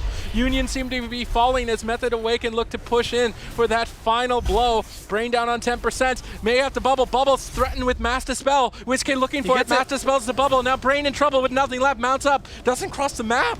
I'm really surprised to not see him cross the map now, trying to make it across, but it might be too late. Absturge is on top of him. Mind Flays are snaring them. Goes for Tears Deliverance. Big heals now from Brain. Should be able to recover with Tears Deliverance, but they need to clean this up if they're going to find a win. Yeah, they do. Next go. There's no bubble on Brain. Smexon, even though he doesn't have Battlecry for a little bit, he's still going to have a Sharpen for that, as going to try to find a target. And look at this, a great job of dropping that totem down, making sure Smexon can stay offensive with those absorbs, and they're just going for it. Blade Storm used to stay on the target. Everyone getting cleaved. This map is backfiring. They try to set up for a miracle attempt here with a stun on Absturge. Literally nothing happened. Now Brain gets feared away. His whole team just retreating back and forth, side to side of the map, box to box. Smexon leaps in, pops that Battlecry looking for a kill, doesn't find it just yet. But he did go into battle stance, so he's going to be taking bonus damage, and he's running it now back into defensive stance as he is going to be overextending. Trying to keep Rens on 3 targets. Previ pops Incarn, gets feared instantly on his Incarnation. That's going to deny a lot of damage. Majorden's Temporal Shield is now over. Smexon's going to chop Brain. Everyone on Union is low on health. WizK's damage really sinking in. They're trying to control WizK with a bash and a clone. Previ trying to fake cast the interrupts. Not sure if he managed to get anything there with the fake cast. They're retreating down below. Smexon getting rooted behind the pillar, not able to connect. WizK trying to stay up front and keep his dots up. Brain has held on to his mana, though. Surprisingly enough, throughout this early part of the game, Brain is ahead on mana. I'm wondering if Absturge is just playing aggressive maybe and trying to purge off freedoms instantly. Double Frozen Orb, but comboed onto WizK. I would like to see that on Absturge instead. They swap to Smexon. He's down to half. Spell Reflex to deny the kill. He does War Banner, I believe, the full clone there, so well done. Smexon gets out of that crowd control, can keep his momentum. They got Temporal Shield earlier. They're looking for a block. I would maybe like to see them targeting down Brain. Kona Cold Snare. Smexon gets dispelled. He's trying to stay on target. Goes back in defensive stance. If he goes down below that ledge, he'll just die outright, so he's not going to jump down there. So they're trying to drink. Yeah. Absturge is trying to drink. He's in the far back. Majorden and Previ. Previ's trying to get in there to stop it. How much mana does he get? He's about tied now with Brain. It's pretty close. Didn't get as much as he would have liked. Smexon is still just trying to Brain is also drinking. Brain is going to drink to full. So Majorden, and this is probably why they're playing this comp. We saw them do this on Tiger's Peak.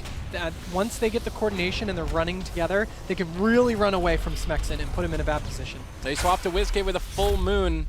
Not going to get anything with that. They don't even get the dispersion from that. That was Icy Veins, a ton of damage used by Union. They don't get the cooldowns.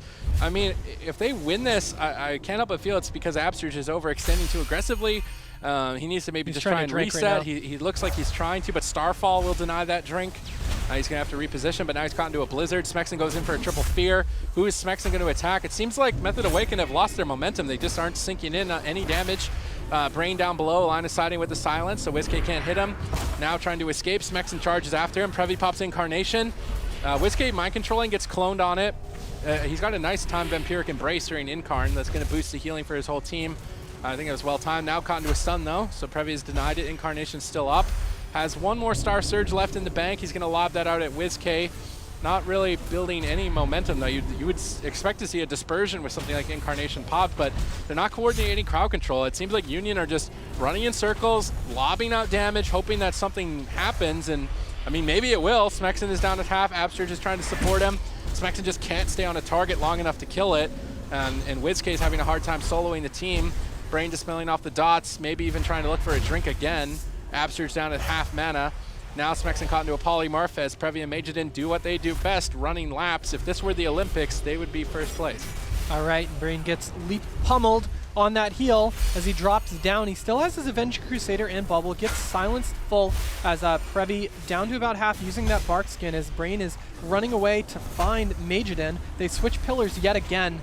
As Absterge does get silenced, as he's going to stand in that for a little while. WizK taking a little damage right now, trying to get those Vampiric touches out for the extra healing, as he needs to get those going on every single member of the enemy team. Back into Void form right away, as Smexen trying to push up, and Previ does get shocked on that clone, or wind sheared on that clone, as Brainy's going to dispel and get feared away. Previ down to half, still using that Holy Avenger, getting out those extra heals. Yeah, that boosted haste allows Brain to recover, and Union still just running away. Absterge should try and drink, I think, his position. I think he knows that too. He's very far away. He can get a lot of mana back for free here. I mean, he needs to purge freedom, or Smexen will literally never hit his target. So, but if he's not drinking, then he can't get the mana to do it. I think they stopped it. They did with a Blizzard right there. Unfortunate for Absterge, his mana is going to fall behind. Union just stalling the fight out. I wonder if Union does this on purpose to just see how far they can get into dampening. Or maybe tilt their opponents because they're just playing ultra safe, run away. Well, they are. It's already 11% dampening. The only scary moment was at the beginning on Brain, so this actually is working out pretty well. However, this right here, the Icy Veins is back up. We have Incarnation going right now, about 8 seconds on Communion, so this is a good setup for them if they go for it, but unfortunately it doesn't look like they're going to pull the trigger with the Frost Mage cooldown. Smexen taking a bunch of damage.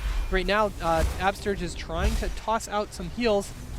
Yeah, Previ's Incarnation got died by the sword, which means that Majidin's cooldowns can find a kill. He's popped Icy Veins, Frozen Orb is down, but they're just line of sighting. Majidin's not, they're all rotting down. Absterge seems to be struggling to heal through it. They got Dispersion from WizK there also. It looks like WizK might have some connection issues right now, but Absterge is going to be down below, trying to run away a little bit. This is a good strategy. Like they're gonna wait and see. Just drag out the fight until your opponents happen to not be able to play. I mean, it could happen. It's true. But here's the thing, right? They're waiting. Oh, wait. Dampening. Is he back? He just mind controls when he comes back. Wait, what? Dampening, there we go. Okay, now he's moving a little bit. Looks like they're going to play. But dampening is in the favor of Union. So even though they are waiting, it's a little advantageous. So a little sportsmanlike conduct and this. But Absterge is going to get stunned right there. The War Banner was down. As you can see, it propped up against the boxes right there. Absterge is going to heal himself, as WizK and Absterge are going to get silenced. Smexen going in hard at that point with the battle cry, but he's going to get controlled. Yeah, Brain escapes, Previ retreats, Smexen leaps in. Smexen's had enough of this, goes for the triple fear. Doesn't connect though, Kona Cold trying to get back, can't, gets cloned. And now Absterge and WizK are trying to back Smexen up by pushing on top. Will they be able to find the pressure? No, WizK gets cloned away. Previ has Incarnation coming up, and that could be a big swinging point. Smexen could just fall over, so Smexen needs to be careful. If he's too reckless here, he could throw the match. He's sharpened blades, trying to chase after Majidin. Connects a huge Mortal Strike. Brian deflects with Avenging Wrath, boosting his healing. It's going to allow him to top off his team quite easily. Dampening is starting to ramp up at 24%. Union just trying to focus on running away and nothing else. hoping for a miracle with just burst damage and dampening for a kill, and maybe it'll work. It seems like the mistakes they made earlier on are just completely wiped away as this game has lasted so long. Method Awaken still just trying to find a way to sink their teeth in. Magen looking to reverse with an Ebon Bolt. If WizK doesn't see it coming, charge. Pummel. Now WizK's damage is following it up. Solar Beam to interrupt the Void, but not able to stop the Mass Dispel. Magen tries to reverse with an Ebon Bolt on the Smexen, combo with the Flurry. They're trying to kill him before Dive by the Sword is available. Absterge spam casting in the back line. We'll save him. Counterspell has been used, so Absterge can safely heal now without any interrupts. Frozen Orb. Union just trying to kill with raw damage and dampening and literally nothing else. Still trying to run away at the same time.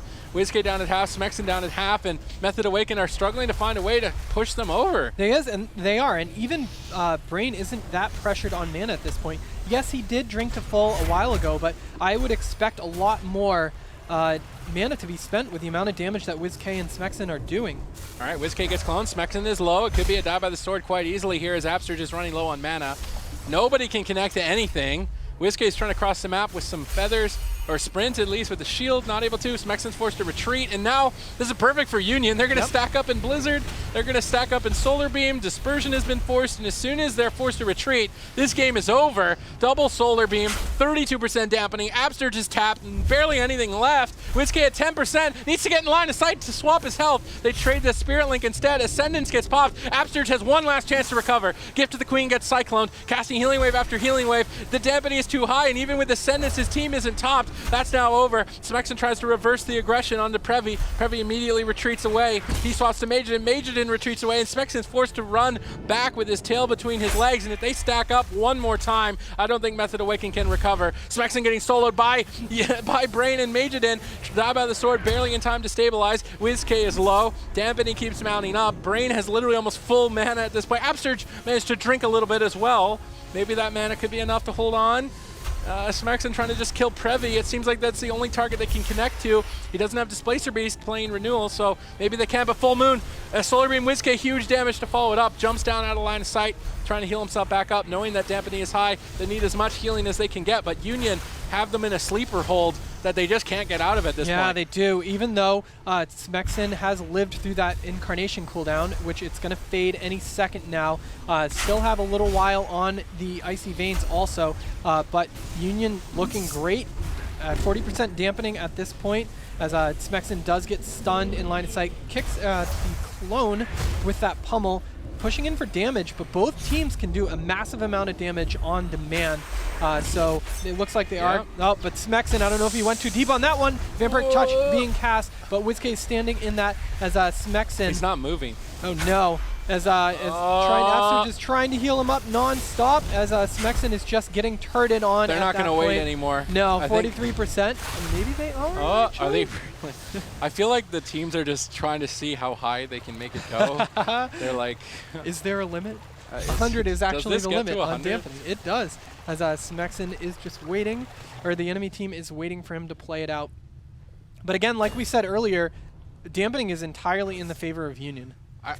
There he goes. Now if Method Awaken can sink in damage, I think it could work for them as well, but burst damage is hard to recover from in dampening. Someone just goes 100 to 30 and you can't heal them, they fall over, and that might be what's happening right now. Smexen comes back trying to make anything happen as he goes all in for Previ, but now Absterge is low, WizK is low, dampening is at literally almost 50% reduced healing. Smexen has to retreat away with Blade Storm, does not want to be running away. Brain moves in for the final blow with that full stun and everybody low. How does Absterge make it out alive? Astral Shift will save him. Vampiric Embrace from WizK could be enough self-healing for his team to stay alive.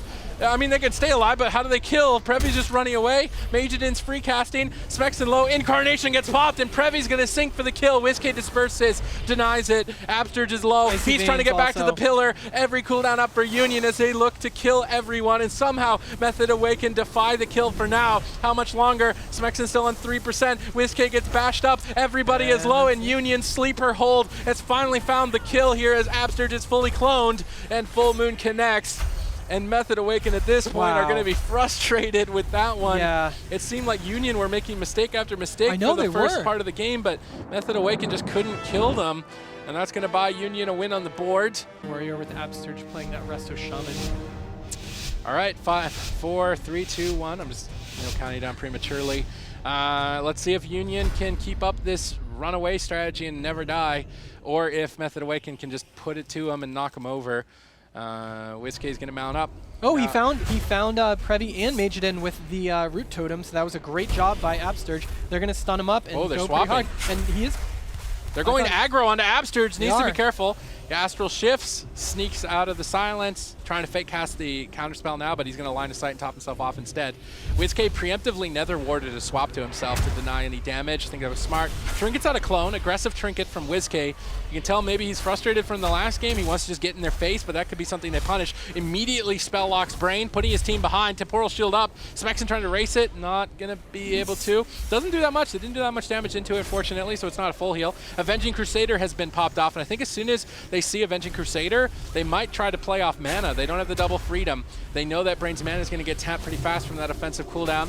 It looks like Previ's trying to build momentum with Avenging Crusader on Smexon, and Smexon's kind of overextending. He's in defensive stance, now has Earth Shield, so that should be a huge amount of defense that they have to cut through. I don't think they have enough damage to. They're going to swap to WizKay after the Earth Shield is moved, build spread pressure on him.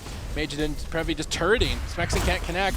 Brain's going to freedom, run behind this tombstone, bait Smexon into a bad position. Maybe they stun him behind the pillar and kill him, or maybe Brain gets killed outright by Smexon.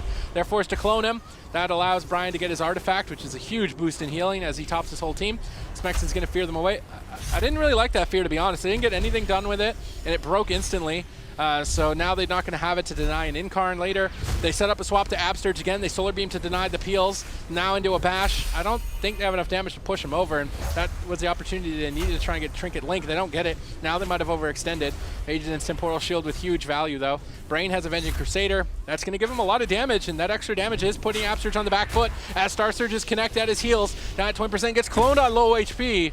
Smexon low as well. Absturge in a difficult position. May need to use Ascendant. Full Moon out of the Full Moon's going to connect. He barely got Earth Shield swapped. He needs to stay alive. Will he be able to? He trinkets at the last second. Does not want to play chicken there and go down, so Absturge will recover, but they managed to chicken him out into trinketing in that attempt.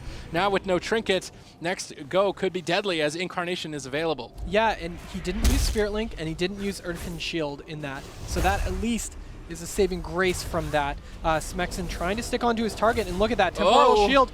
Ooh, scared of the Temporal Shield because WizKay landed a spell lock on to Brain. So trading out both the Temporal Shield and the Ice Block. And there goes Incarnation from Previ. Previ using the Bark Skin also to stay offensive, but Brain taking a lot of damage right there. Gets shocked on another heal. Previ lower and lower. Smexon really tearing in. Brain pops Avenging Crusader to switch the pressure around. Smexon getting dipped low, trades out die by the sword. I'd love to see them swap to Absturge right now. There's a full stun. There's the full stun. They need damage. They need more Star Surges, more power. They need it now. Absturge on 10%. Barely connects the Spirit Link out of the silence. His whole team on low HP, trying to recover, but it's not enough damage to kill him. Absturge stabilizes. They're going to have to swap targets. Smexon's juicy if they go over to him. WizKay nether wards to deny a swap for a couple of seconds. They can't go to him. They go to Smexon instead, just ping-ponging back and forth between the Warrior and the Shaman. Smexon spell reflects the damage, leaps in, knows that Majidin is vulnerable. Temporal Shield denies the kill. Smexon swaps off, goes to Brain. Now he gets bashed behind the pillar. Potentially a Cyclone. Gets the spell lock soaked up. That means Brain will be able to free cast. But playing Avenging Crusader, his mana is burning a lot faster. Absturge ahead slightly as we move forward into the match. Sharpened Blade swap over to Brain. Down to half, has Bubble available though, and Smexon might overextend. They polymorph him instead. They dispel him out. Brain getting pressured. One interrupt could easily end the game. Bubbles barely survives. Now needs to spam cast. Avenging Crusader is available. They have to kill with this Avenging Crusader. If they don't, they're going to be tapped. They're going to be out of cooldowns, and I think that Smexon and WizKay will swing the momentum. He gets feared away on it, though. This is not looking good. Absturge pre-Earthen Shield totems. They have to kill him in the stun. Do they have enough damage to kill him? Flurry, Solar Beam. He Astral Shifts. He sneaks away at Ghost Wolf. And this sneak away from Absturge, if he can survive, should secure his team the win here in a couple of seconds. Majidin blinking to try and stop a Miracle Swap. He nether warded the Ebon Bolt. Majidin eats his own Ebon Bolt, and that's going to put Brain even further behind. Yeah, and there's Avenging Crusader fading, so Brain is in trouble right now. They need to crowd control Smexon to keep him away till Brain's cooldowns come back up. And there we go. Now Smexon is going to get back onto him. The Hex with a great job. He dispels himself, eating that UA silence as Previ gets shocked on that. Oh, they need to get their momentum. Method Awaken in this couple seconds need to kill or get ice blocks. They need more than they're getting right Yeah, now. because Avenging Crusader's coming back up. I mean, he's zoomed though. He might actually not be able to use it. He's lower and lower. He gets fully feared. Smexen pummels the Cyclone. Brain getting chased down. WizK channeling out Unstable Afflictions, trying to find a dot target. Gets counterspelled. They're forced to lock WizK out to just stay alive. Avenging Crusader is up. Brain has another opportunity to get victory. Absurge knows he's the target. Immediately, Ghost Wolves behind the pillar, knows that they want to swap to him. If he can just stall this out a couple more seconds, they're going to buy themselves a chance to push again. So Absurge denies the swap. Previ's Incarnation was used there. There's really nothing to push them back. Method Awaken have free reign right now. They're going to charge over to Brain. WizK pushing in. Absurge should follow up here shortly as he's running across in Ghost Wolf. Method Awaken move in to find the kill and secure the series to fight Tempo Storm later. Can Union deflect? They've done good so far. They're trying to stay alive. Brain in full retreat. He's on 50%. If he gets purged on Bop, it could be it. He bops. Do they have a Devour for the Bop? No, Bop is sitting for now. He needs to deal with magic interrupts, so his whole team is rotting. WizK's pressure is too high. Drain Soul to find the kill. Method Awaken secure victory 3-1.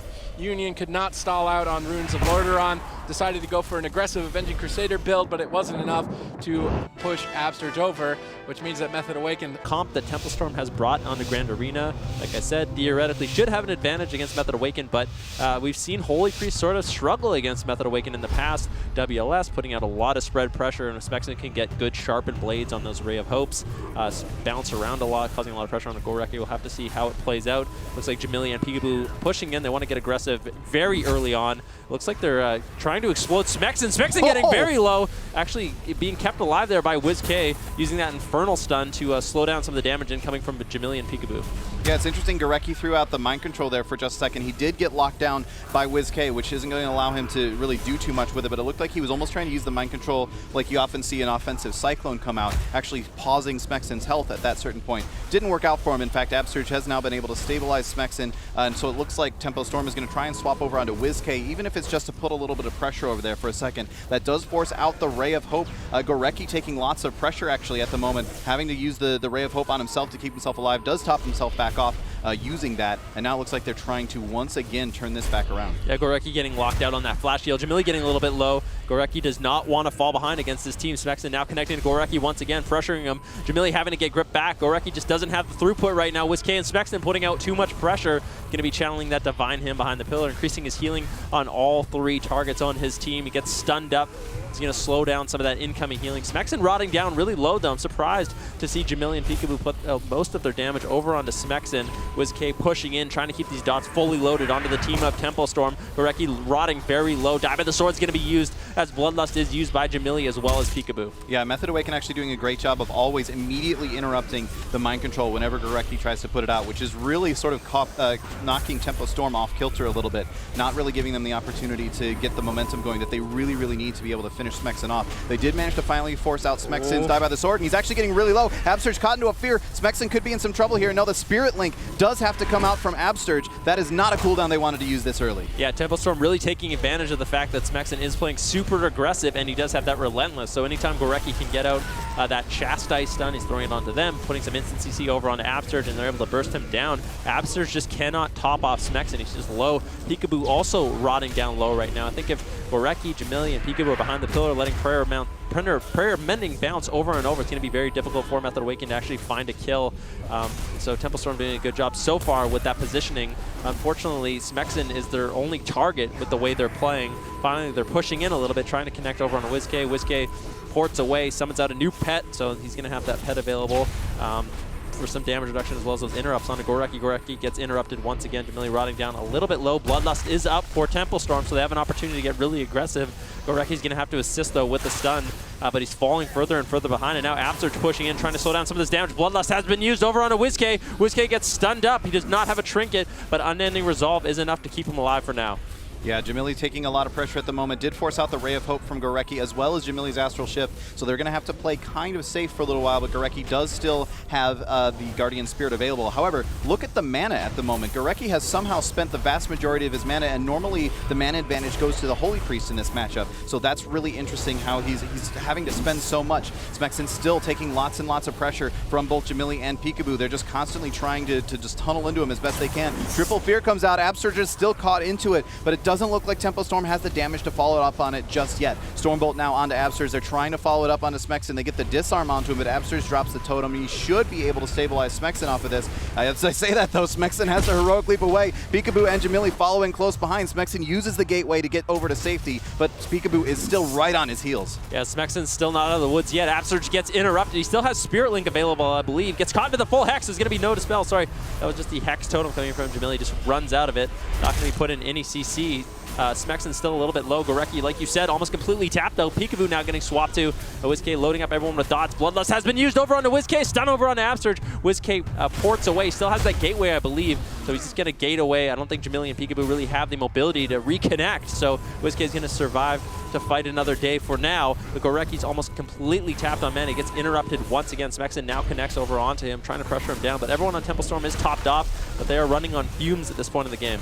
Yeah, definitely. And you can also see the positioning. Supertease was calling this out earlier. Absurge is actually standing out in the open most of the time, which is pulling Peekaboo and Jamili out into the open, thereby allowing WizK to get out fears here and there. Gorecki super low. Guardian Spirit is active on him, but if they can keep him low, it actually has fallen off now. That forces the Ray of Hope as well. They never actually procced the Guardian Spirit. They just kept him low the entire time. He should be able to heal himself up. No, he wasn't able to get enough healing off to be able to make good use of the Ray of Hope. Now Jamili in trouble, having to use his Astral Shift. Gorecki is completely tapped on mana. He has nothing left in the tank, casting a low rank heal, just a regular heal, just trying to do anything that he possibly can, but the cast time is so long he gets locked on it. He's got no ability to actually heal his teammates right now. Jamili doing his best to stay alive. Now the Bloodlust comes out. They're trying to turn around on Smexen. Immediately forces out the die by the sword from Smexen. He is not going down without a fight right now. Peekaboo now having to use his die by the sword as well. The cooldowns have now fallen for Tempo Storm, and that was their opportunity. Yeah, Ascendant's going to be used by Absurge. He should be able to top off his team. There's nothing left in the tank for Gorecki. Swap over onto Peekaboo right now.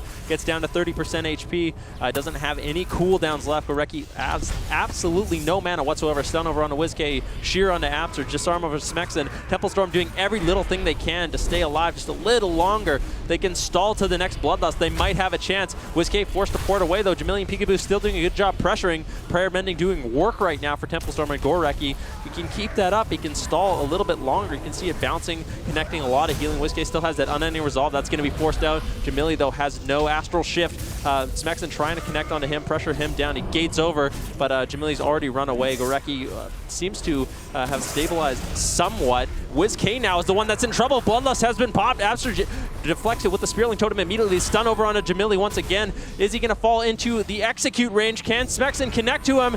All he needs to do is connect and get that execute, but a big heal comes in from Gorecki, keeping him alive. Now WizK is the one that's in trouble. He ports away once again. Can Jamili and Peekaboo connect to him? It doesn't look like they're able to. The grip over onto Jamili, that's going to be a little bit of healing. Astral Shift was used as well, deflecting some of this incoming damage. The WizK gates away. This gateway doing so much work for Method Awaken, keeping them alive a little longer. And most importantly, Method Awaken managed to get a drink in there, I believe. Absurge has now got about 30% mana, whereas Gorecki is still tapped. Just a few moments ago, Absurge was completely oom. Ray of Hope comes out from Gorecki. He's trying to keep Peekaboo alive. Is he going to be able to cast any heals, though? He does get a few on there, but now they're turning it around over onto Jamili, and Jamili's got nothing. The Hex Totem comes out, but it's not going to mean anything at all as Jamili just falls.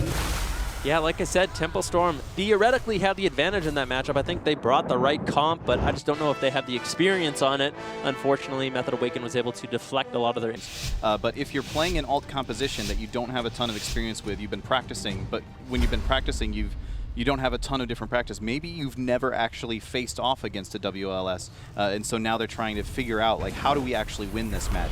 We'll find out. We'll see if they've got it in them here on this game too. Smexen already moving in, trying to put a little bit of pressure onto Jamili. There's the Stormbolt over onto Absurge, but he's just going to go ahead and hop right back up there using the Gust of Wind, being able to get right up there, which is actually, by the way, kind of tricky to actually do. Jamili now forced into the Astral Shift. That's also going to pull out the Ray of Hope from Gorecki. Little bit of an overlap there. So Tempo Storm really on the back foot at the start of this match. Yeah, you can just tell with Method Awaken's positioning. They've been in this situation before. They fought against this team. They know exactly what they're doing. Absurge is in a very good spot. Now he gets stunned up, but once again, he's going to be attacked a little bit. Gets DR Stormbolt as well, but I don't think he's going to be in much trouble. He leaps. He actually misses the leap. Oh. Jamili now and Peekaboo have free reign. Absurge is going to have to play catch-up using that Ascendance. If he had leapt up, he would have been completely fine, but now he might have to actually use that gateway as well. Potentially even more. Peekaboo just really laying into him right now. Luckily, he has that gateway. He's going to be able to get away, but Peekaboo connects instantly. Smexon's going to be chasing, trying to peel him up. Absurge using the Earthen Shield totem as well. He gets feared up by Peekaboo. It looks like they're making a swap over onto WizK right now. If Peekaboo can connect, doesn't look like he's able to. He has no more mobility. He used it all chasing Absurge earlier. Yeah, Absurge actually ended up having to use a lot more cooldowns than he really wanted to there because he missed that gust of wind. Now Jamili using the Bloodlust. He tries to get a little bit of extra damage, but gets a little bit too reals there for a second, actually forcing out both the Ray of Hope and the Guardian Spirit from Gorecki. Tempo Storm in a lot of trouble. Jamili not even topped off from the Ray of Hope. Gorecki was not able to cast the spells that he needed to make the full use of that Ray of Hope, so now both Jamili and Peekaboo are still at about half health and having to kind of back off here a little bit. Yeah, it's going to be very important that Jamili and Peekaboo connect onto WizK and onto Absurge. That's what's really going to pressure Absurge's mana, give them a mana lead. You can see Gorecki actually a little bit ahead this game on mana, and that's ultimately what won Method Awaken the last game. Gorecki's going to get pummeled up there, so a little bit of pressure going to be put onto Temple Storm with that nice off pummel by Smexon. Absurge's getting stunned up now as they make a swap over onto him. Absurge leaping up. He should be completely fine using that Earthen or the Root Totem as well on Peekaboo as well as Jamili. Jamili and Peekaboo switching their attention now over onto WizK, trying to put a little bit of pressure over onto him. Gorecki just sitting at the pillar though. He grips Jamili away using Divine Hymn, should be able to top off his team, at least stabilize their HP. Everyone on Method Awaken is looking good right now. WizK still has Unending Resolve. Absurge still has Spirit Link, Earthen Shield Totem, so everyone on Method Awaken should be fine. Everyone from Temple Storm rotting down a little bit right now. Gorecki trying to play catch up, just throwing out those mana efficient heals. Yeah, Tempo Storm really not being able to punish Smexon so much for being so aggressive this entire game. In the last round, they were able to punish him a lot more.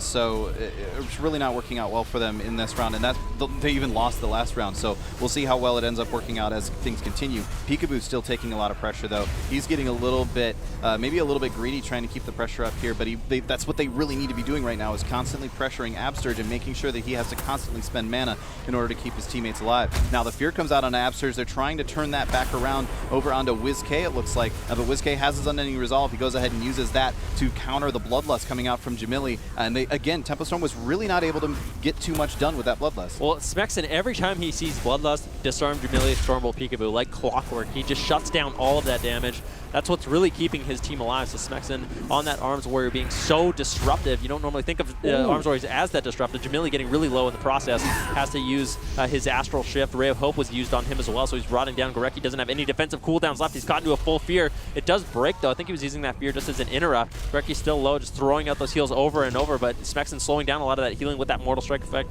WizK having to run away as he is pressured. He's just sitting on the gateway right now. He has his port there as well, so he still has a lot of his mobility available. He does not have that Unending Resolve. He doesn't want to be caught in the middle of the map as he gets bursted down. He might have to gate away, but Absurge in a good position, keeping Earthen Shield on him as well as throwing out those heals. Gorecki getting interrupted now. Peekaboo getting a little bit low. He might have actually used that dive of the sword. Jamili does have Bloodlust, though. They can make a nice swap over onto WizK, but Peekaboo going to be a little bit pressured right now. He gets gripped away by Gorecki once again. Gorecki getting pummeled up.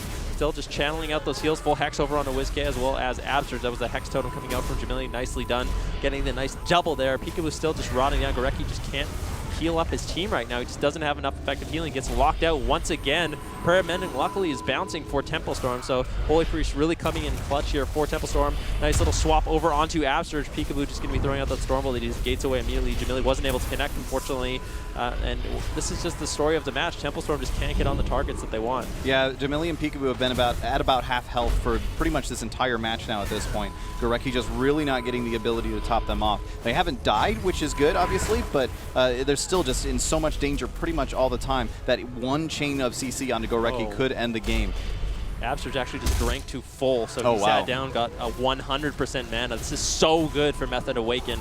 They're already up 1-0 in the series. Game 2 looking very good for them. Gorecki down to 40% mana. They just need to not throw it away. Keep playing as defensive as they are. Bloodlust was used, though. Nice little swap over onto, I'm not even sure who, Absurge, but they're not taking any damage. The Disarm comes out blind over onto Peekaboo as well. I think this is actually the Seduce coming in from WizK. Yeah, WizK actually switched pets. Yeah. He actually switched from the Fellhunter over to the Succubus to get out that Seduce. That's a cheeky little play there coming out from WizK. Now Jamili taking a lot of pressure once again, having to run away. Absterge having to use a lot of his defensive cooldowns here as well. No, excuse me, actually he's only used Ascendance, so he's able to keep himself alive without having to use Astral Shift. That's really, really important because Peekaboo and Jamili are both trying to pressure him as best they can. Look how Jamili's just sort of sitting up on the top there, doing his best from range to be able to DPS him down, but not really getting the damage out of that he really wants. But he could not afford to drop down at that point because he would have absolutely died. And in fact, Gorecki's still having to use the Guardian Spirit to keep him alive. Yeah, Gorecki forced into a really unfortunate position. Jamili and Peekaboo pushed in maybe too far. Gorecki getting feared up as well as into his shear. He's not getting a lot of healing into this Ray of Hope.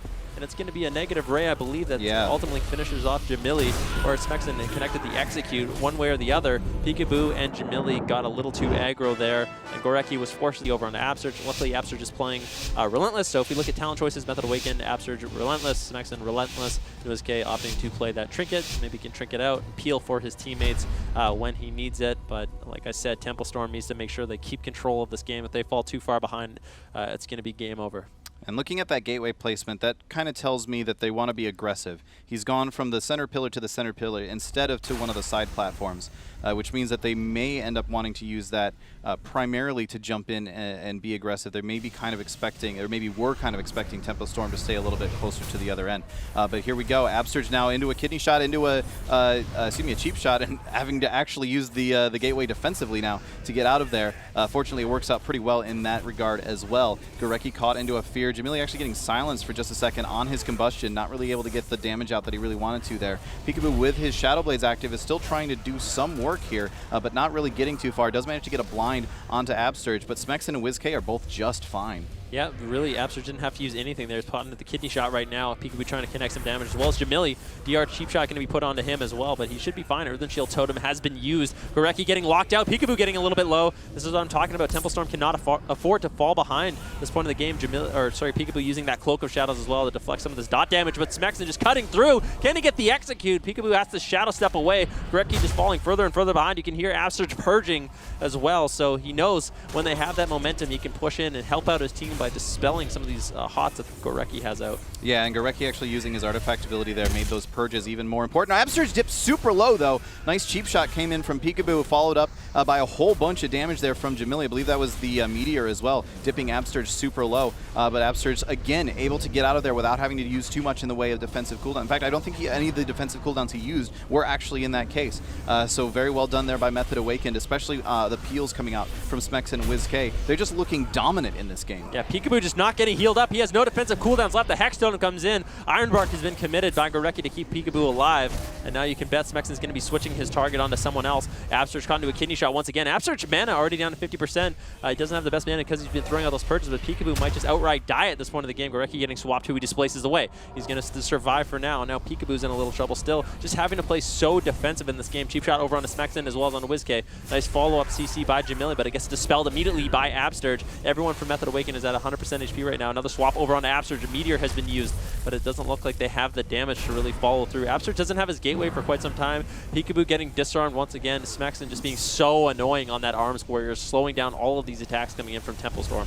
Yeah, Temple Storm really having a hard time finding a stride in this game. Absterge is getting low on mana, but that's about the only thing going for them. Jamili may end up having to use his Ice Block here if he hasn't already procced his Cauterize. I'm not sure if it's actually procced yet or not, but he is getting low on health. Now Gorecki caught in the silence. Smexen immediately switching over onto Jamili, trying to put that damage out. Jamili trying to get a Polymorph off, but not able to do it, and actually does have to go into the Ice Block. He's going to cancel it early. He's going to try and continue putting some pressure out on Absterge, but Absterge just wanders behind the pillar. He's totally fine. Doesn't seem like Subtlety Rogue and Fire Mage just has the damage to out-pressure this WLS. Gorecki uses Ironbark there, and unfortunately Jamili overlapped his Ice Block with that. He was just taking so much damage. Full blind over on Absterge now. WizK could be in a little trouble using that Unending Resolve. That should be enough to keep him alive. It's a lot of damage reduction. No follow-up crowd control over onto Absterge. He's trying to connect some CC or some heals onto WizK. Looks like he's going to get topped up. Gorecki getting swapped to Smexen. Heroic leaps over onto him. Barskin has been used as well, but Gorecki just can't top himself off. Full bash into Cyclone over onto Smexen. Smexen actually pre-reflected that bash, so Gorecki could not get the follow-up clone. Very nicely done. Now Absterge getting swapped to Smexen, just caught into the middle of the map. This is not where you want to be. Absterge barely being able to survive. Using that Ascendant should be able to top himself off. Peekaboo rotting down a little bit. Full spell lock over onto Gorecki. Jamili also rotting down low. Now Peekaboo has to run away as Smexen is sort of got back into the game. He was caught in the middle for so long. Peekaboo still caught into that execute range, just trying to avoid all this damage from this Arms Warrior. Luckily, Jamili's there with the Dragon's Breath, with the Polymorph over and over. Finally, some of these hots from Gorecki can start ticking away at Peekaboo, topping him off. Yeah, Jamili has finally stabilized on health. Gorecki finally getting a breath here to be able to top his team off. Of course, as I say that, Jamili continues taking a whole bunch of damage. They're trying to go on Absurge, but he's just going to gateway away once again. Gorecki getting locked out on his Cyclone, not able to follow that up onto Absurge, and now Absurge is just going to jump Gust of Wind right back in here. Peekaboo under a little bit of pressure. No, they're going to swap it over onto Gorecki. Gorecki's going to have to run away, but Smexon doesn't care. He's just swapping back and forth constantly, making sure that Gorecki really never gets an opportunity to actually top his team off. And now, even though Absurge has been spamming Purges so much, Gorecki is now the one that's behind on mana. He's using his artifact active, but he gets locked out. He's not able to top his team off or top himself off, particularly at this point. It looks like he's going to be able to get away and not take too much follow-up pressure off of that. Now Absurge caught into the stuns. Are they going to find the damage here to actually be able to force some defensive cooldowns for the first time in the game? And no, it doesn't look like it. Absurge, I don't think he's had to use Astral Shift once this entire game. Yeah, he's going to be fine. The Fire Mage just doesn't have the damage to really pull through and force him to be defensive. It's not the same sort of pressure you see from a Frost Mage, but he does have more control. WizK using his Trinket, no unending resolve. Temple Storms has an opportunity here to maybe get a kill over on a WizK, but Gorecki getting locked out once again. Peekaboo rotting down. Temple Storm in full retreat right now. Peekaboo actually charging in. It's a Polymorph over onto Absurge. Maybe they want to do a setup out of that. Cheap shot onto Absurge. Is Peekaboo going to get disarmed? Yes, he is. Smexon shutting down that kill attempt once again from Temple Storm. Full Hex over onto Gorecki. Actually, the Hex Totem is going to be used over onto Gorecki from Absurge. Absurge now casting some heals on himself. Should be able to top himself off. Peekaboo has to run away, though. Ironbark has been committed onto him, so he should get topped off, but Gorecki gets interrupted once again. WizK just interrupting Gorecki over and over and over in this matchup, but Gorecki has really no choice but to cast. If he's not casting, he's not going to be able to top off his team, so basically baiting all these interrupts or eating all these interrupts so he can actually finally get some cast off. Full Polymorph over on Absurge. WizK just sitting on top of him. Doesn't look like Temple Storm has the damage, the follow-up, and now everyone from Temple Storm is getting low. Jamili having to run away, using to that Temporal Shield, trying to spam out the Polymorphs. That Temporal Shield should be enough to get at least some healing on him, but that Mortal Strike is going to do a lot of work. No Ice Block available to Jamili. I believe he still has that Cauterize, so he can always fall back on that. But this is not looking good for Temple Storm. Yeah, Gorecki getting lower and lower and lower on mana. Full blind onto Absurge. Can Temple Storm follow up with anything at this point? Looks like they're trying to go on a WizK. They do get him caught into a kidney shot, but not before he was able to click the gateway. So he was just stunned on the other side of the map. That's completely useless to them. They did manage to reconnect and start to put some damage into him. He hasn't yet used his Unending Resolve. May not even need to. Absurge reconnects with him and may be able to just top him off right here. The Earth Shield comes out, and yeah, WizK is going to be totally fine even without using his Unending Resolve. Temple Storm just doesn't have the damage they need to make anything happen. Yeah, Fire might have been a bit of a mistake for Temple Storm. WizK got a little low there, but like you said, didn't have to use Unending Resolve. Spirit Link wasn't used. Only Earthen Shield Totem was used and committed by Method Awaken to survive there, and that's really not that big of a deal at all. Cheap shot over onto Absurge. Doesn't look like there's going to be any follow-ups. You see Jamili blinks in, doesn't get the Polymorph. Smexon rotting a little bit low. Once again, Gorecki getting interrupted. He has that Iron Bark and throw it over onto Peekaboo to keep him alive. Smexon immediately swapping off, putting some pressure over onto Jamili, and now Temple Storm once again in full retreat as Method Awaken looks like they want to push in. Absurge and WizK just camping the gateway, though, making it so difficult for Temple Storm to really get any swaps off. Anytime they get out of stuns, they just easily gate away and survive. Temple Storm just, it doesn't seem like they have the momentum to push through that gateway cooldown, but they're looking to push in once again. Full bash over onto Smexon into a cheap shot. Smexon taking a little bit of damage right now. Peekaboo's going to get disarmed. Hex over onto Jamili once again. Peekaboo having to run away. Gorecki almost completely tapped on mana. Well, he is completely tapped on mana. Time might be over for Temple Storm. This is 20% dampening. I don't know how Gorecki's going to keep his team alive. If he manages to, it's going to be a miracle. Cyclone has been reflected by Smexon. Nice reflect there by him. Kidney shot over onto Smexon. Temple Storm still trying to keep up their pressure. Hook of Shadows used by Peekaboo to defuse some of this incoming damage. But once again, Temple Storm having to run away. This WLS just deflecting all of these attacks quite easily. And now Method Awaken pushing in to finish off the game. Yeah, that reflected Cyclone actually even pulled out Gorecki's Trinket. So if they can get another decent CC on him, this game is just over. Jamili does have his Ice Block available once again. He's trying to get out these Polymorphs. But realistically, at this point, he's using the Polymorphs to try and stay alive. And that's basically just delaying the inevitable. They need to find some way to get a kill window. Jamili being forced away once again. Smexon reconnects. Jamili's Cauterize has now procced. He's using the Blazing Speed to get away, but he's still so low. Gorecki just does not have the mana to top him off, and also Peekaboo died. Yeah, Peekaboo was just rotting so dangerously low. Gorecki didn't have the globals. He didn't have the mana to keep him alive. And then we've seen this so many times against the opponents of Method Awaken. Smexon just bounces all over the place. Yeah, maybe somebody can tweet at me a good cheap hunt for this composition. coming out of Method Synergy. Either way, we're going to find out how it goes here. Interestingly, we see Roasties on the Havoc Demon Hunter. That's not something. Have we seen him play Demon Hunter before? I think we might have once before. I know he's been practicing a lot, but that's going to be a full incapacitate over on Absurd into the leg sweep. Serenity has been committed. Full Fear over on Nicolo. Smexen pulling back. Absurd's getting dangerously low, though, getting caught into the DR Shockwave. Mez also rotting down as they swap over onto him. He's caught into a full stun. Is he going to be able to survive? Ascendancy is used. Stun over onto Colo. Mez using Die by the Sword. Method Synergy getting really low early on in this game. Yeah, there was a Counter-Strike totem in there that just absolutely wrecked everything. I'm not sure which Shaman dropped it, but there was a lot of damage going out, and you just saw the lightning zapping all over the place. So that was really cool to see. Colo's still under a lot of pressure here. The Blood Elf Silence comes out. The Astral Shift has now worn off. He's going to have to jump over here. Just barely gets that Spirit Link totem out in time, in mid-air, in the middle of that gust of wind, but now he has nothing left. Absurge getting turned around on. He's got the Ascendance active. He needs to be able to get out of there. He also uses Gust of Wind to try and get away, but Mez and Trill are right back on top of him once again. Can he even cast anything? Is he going to get any benefit out of this Ascendance? It looks like he's now worn off and he's now still at half health. This is a lot of trouble, but Trill low as well. Already used his Karma, having to use his Fortifying Brew. Cola now being swapped to. He's got nothing. He's got literally nothing. All he's got is his own spells to try and keep him alive. The stun comes out. Colo could just go down right here, and he does. Wow, what a ridiculously fast first game between these two teams. Yeah, Absurd stabilizing in the last few moments with that Spirit Link. Mez staying in the game, but there's no way he's going to 1v3 in this situation. What a close game, very back and forth, but ultimately Colo is going to go down. It seemed like in the opener, Method Synergy, they opted to get really the double elimination tournament. Method Synergy running Windwalker Decay, this is going to be very scary for Absturge. But the amount of pressure that Roasty and Smexen put onto Colo, it makes it very dangerous for him as well. They're going to have to play good defense if they want to keep Colo alive. Yep, and so we see already just charging straight in there. Roasties, Trill, Mez, everybody just coming right in. I actually don't know where Smexen, never mind, there's Smexen jumping in over there to drop a fear onto Colo. And he's going to be going right back in there. So we've got double melee cleave. We're going to see a lot of damage. I feel like we're going to see another very quick game here. We've got the leg sweep overlapping with the Chaos Nova from Roasties. Absur's dipping super low, having to use his Astral Shift there, as well as his his Earthen Shield Totem and his Ascendance. That's a lot of cooldowns, and he's still not out of the woods just yet. Now having to drop the Healing Totem. Are they going to get the Spirit Link out of him too? He's had to use so many cooldowns just to stay alive through this opener. I think he might have to actually use that Spirit Link. He leaps away. Can Trill and Mez reconnect? Trill gets over there immediately with the Fist of Fury stun.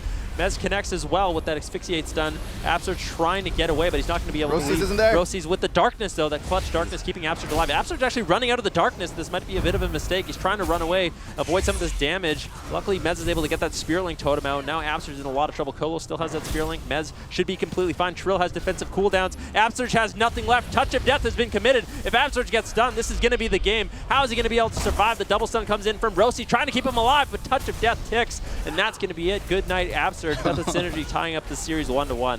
And we really did see a lot of very strong synergy coming out of Method Scott, like no pun whatsoever. We actually saw a very, very well-played, with the Fear, with the duels, Whiskey has a lot of defensive abilities as well. With the Void Shift is the low cooldown Dispersion. So maybe Absurge can stay alive long enough for the Shadow Priest Arms Warrior damage to be significant enough. Mez and Trill are going to be pushing in immediately over on a Whiskey. The Grip double stun. The nice Fear over on a Trill. Whiskey trinketing out. Actually didn't get stunned up there. Didn't have to trinket, just throwing a Fear out. So a little bit of a misplay there by Trill and Mez. Weren't able to get that double stun early on. Yeah, we did see a full Hex go out, and Nicolo followed up by a Silence. Looks like they're trying to at least force a cooldown out from Trill, but Trill responds with Synergy. That's maybe not their with Serenity. That's maybe not the cooldown they were really going for. Trill now trying to put out a whole bunch of damage. Looks like Whiz-K at the moment is the target of choice. He does have the Vampiric Embrace active, as well as Void Form, so he's going to be getting a lot of group healing off of that, but that's a 3-minute cooldown that they're not going to have available for a while. Trill's still under a lot of pressure here. They have not yet managed to get either his Karma or his Fortifying Brew out, though. Yeah, Method Awaken is playing this beautifully, though. Absurge avoiding all of these swaps. They're never getting double stun, but Dispersion has been forced out. Nonetheless, Double Shockwave going to be coming a little bit too late. Whiskey is going to get topped off now. Mez under a little bit of pressure, but Colo able to basically easily heal through this. No crowd control onto him whatsoever. Full Hex coming in from Absurge. He lands it over on Colo. Now Trill and Mez could be in a little trouble if they have a lot of defensive cooldowns to deal with it. Full stun now over on Absurge, as well as Smex, and Whiskey was nowhere to be found, so he didn't get stunned up there. Fist of Fury stun's going to be connected as well, and that's going to be Spirit Link. Absurge using the Spirit Link totem, stabilizing everyone's HP. Maybe a little bit questionable. I don't know if he actually had to use that there. Committing the Ascendance as well. That wasn't any cooldowns from Method Synergy, and they're able to force a lot.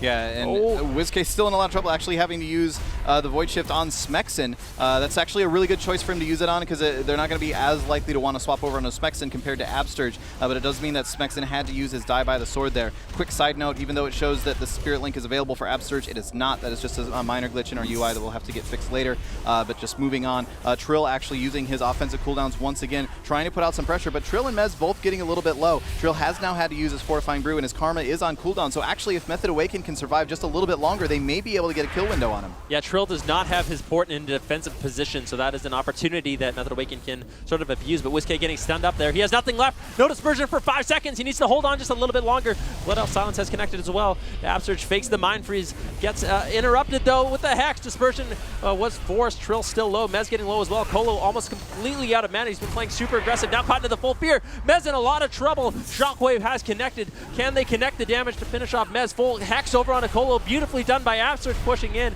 AMZ committed by Mez. That might be able to keep him alive. A stun over on the Smexen. Absurge getting gripped in. Method Synergy wants to continue their aggression with the stun over onto Absurge. More damage connecting over onto WizK, but it looks like WizK going to be okay for now, I believe. Smexen charging over onto Colo. Colo getting silenced up as well. Can Smexen find the damage to finish off Colo? He's Ghost Wolfing away at super low HP, connecting the Healing Surge. He might be able to survive. Trill has a touch of Karma as well. Serenity almost touch of death. So Method Synergy has the damage to finish. Colo just needs to survive a little bit longer. Yeah, Colo still under a lot of pressure though from Smexen, trying to keep himself alive. Smexen actually moving away, has to peel. He needs to keep WizK alive. He does get a double stun out. That's the only thing keeping them going at this particular point in time. Mez is getting super low. Trill having to use the touch of Karma. WizK still alive through all of this somehow. He's got Vampiric Embrace in 5 seconds, but it may not be up in time, and it isn't. 2 seconds left on Vampiric Embrace. Trill comes over, gets the Rising Sun kick off, and that's going to spell the end for WizK, at least in this game, and Method Synergy is going to take it back 2-1. Yeah, Method Synergy just 1 game away from closing out this series. Method Awaken has to decide what do they want to do. They're trying to actually play out this game. Colo has no mana. There is a chance that they could win here. Trill going to be playing very defensive. Triple Shockwave coming in from Smexen. Nicely done. Maybe they could turn this around in a 2v3 situation. Trill going to be using Ride the Wind. Full stun over on Abster, trying to pressure him down a little bit. Looks like Colo has stabilized using that Ascendance, but he's caught into the full fear. Trill doesn't have Karma, but he can kite away if he needs to. Abster's taking so much damage from Mez and Trill. I don't think he's going to be able to survive much longer, but that was such a close game. WizK barely going down there. Like you said, he almost had that Vampiric Embrace to turn around the game, potentially. Ultimately, Absurge will fall in this 2v3 situation with the Serenity coming in from Trill. I don't think he's going to be able to live this. But yeah, Method Synergy's got to be feeling good going up in the series 2-1, just 1 game away from closing it out completely. Method Awaken has to try to find an answer for this Windwalker DK. How is Absurge still alive? How is he not dead? I guess he used his Ascendance just then. Okay, so just trying to keep it going as long as they possibly can. Trying to give Smexen some time to make something happen. Colo is completely out of mana. If somehow Absurge can still alive, there's actually a Hex over onto Colo, full Hex. Absurge is now dead, but maybe Smexen can somehow 3v1? Doesn't look like that's going to be the case. So that is going to be that 2-1 for Method Synergy. After a very, very... Drag to Pesky melee behind so Smexen can land those stuns and connect that damage. It's going to be much more annoying for Colo to get those heals off. We could see on Runes of Lordon, he was just casting freely in the open. On this map, it's going to be much more difficult. I think that's the line of thinking for Method Awaken. Bring the melee behind the pillar, force some damage onto them. WizK out in the open right now, trying to get out as many dots as possible. Gets interrupted immediately. The Absurge might get gripped here into a double stun, but Shockwave is going to be used first by Smexen, slowing down this opener from Method Synergy. Yeah, Trill taking a little bit of pressure there. Colo actually just going for the Dispel. Does get followed up with a Silence on that. And they're trying to just pressure Trill right now, trying to get him to use a defensive cooldown. No offensive cooldowns have come out yet for Method Synergy. Neither has it happened for Method Awaken, but they have actually already used the Vampiric Embrace. So starting this off on the back foot, the Vampiric Embrace is about to fall off. WizK could just go down right here. The cooldowns come out from Mez and Trill. The offensive cooldowns come out, forcing WizK immediately into that Dispersion. Smexen's taking a little bit of damage himself. Trill is under a little bit of trouble here. They have managed to survive through those cooldowns and actually in pretty decent shape compared to last time, because the Void Shift is still available. However, WizK still in a lot of pressure and not out of the woods yet. Yeah, Mez in a lot of trouble into execute range. He could go down. Spirit Link has been connected by Colo. If they can kill that off, they have a lot of momentum right now. WizK already using his Dispersion. Still has the Void Shift, though, incapacitated over on the Absurge. WizK swapping HP with Smexen. Smexen using Die by the Sword. That might be enough to keep him alive for now. It should be. Now the totem's going to be down. The shock totem, I forget what it's called. That's going to be reflecting some damage. But Mez still in a lot of trouble. He's not able to get away. Colo getting interrupted there. Shockwaved up. Smexon putting pressure all over the place. Can Method Synergy survive? They don't really have any defensive cooldowns. Mez needs to line of sight. Trill trying to do his best to slow down some of this damage coming in from WizK, but Colo just cannot connect the heals. This map working out so nicely for Method Awaken. They have all the pressure. Colo dispelling. He's in execute range. He gets Hex up. Can Smexon connect? He interrupts him. Colo will go down. Method Awaken tying up the series 2-2. Method Awaken maybe took a short nap there, but seems like they are back in force, at least here on Tolvaron Arena. Able to take a really quick win there against Method Synergy. Darkness at every single time. Maybe you could save Absurge from using every single defensive cooldown. If not, it's a scary time for Absurge. Yep, and we will find out here very shortly. Both teams are charging right in here. Roasties and Smexon actually being passed up. They're going straight for Absurge.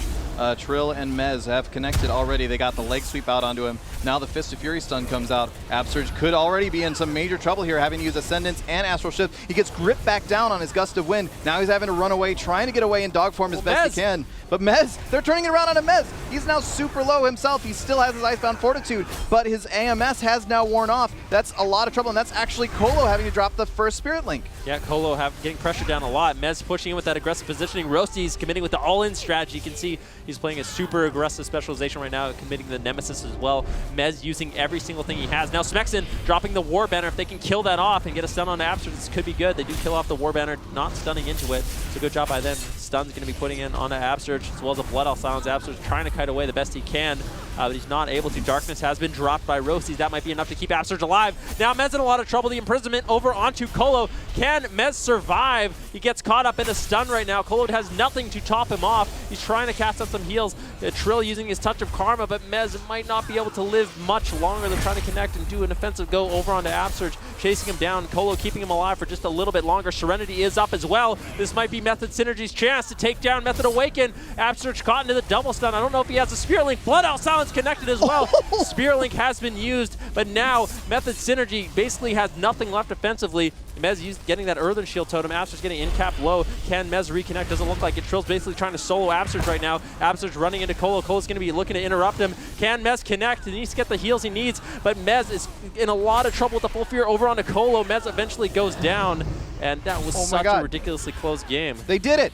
Method Awaken actually turned that back around and was able to get the kill onto Mez by a fraction of a second. There were so many situations. Now, obviously, Method Synergy is still going to be playing this out. It's entirely possible that Trill can somehow get a kill here, but it does not look like that's going to end up being the case. Roasties now, with that Metamorphosis active, should be able to finish off Colo here, especially with that Stormbolt now coming out from Smexon, and that's going to be it. The Smexecute comes out. Method Awakened somehow, some way, after looking like Death Knight and Trill on that Windwalker Monk. So one key thing that Method Synergy has done is both Colo and Mez are playing Adaptation, as well as Trill.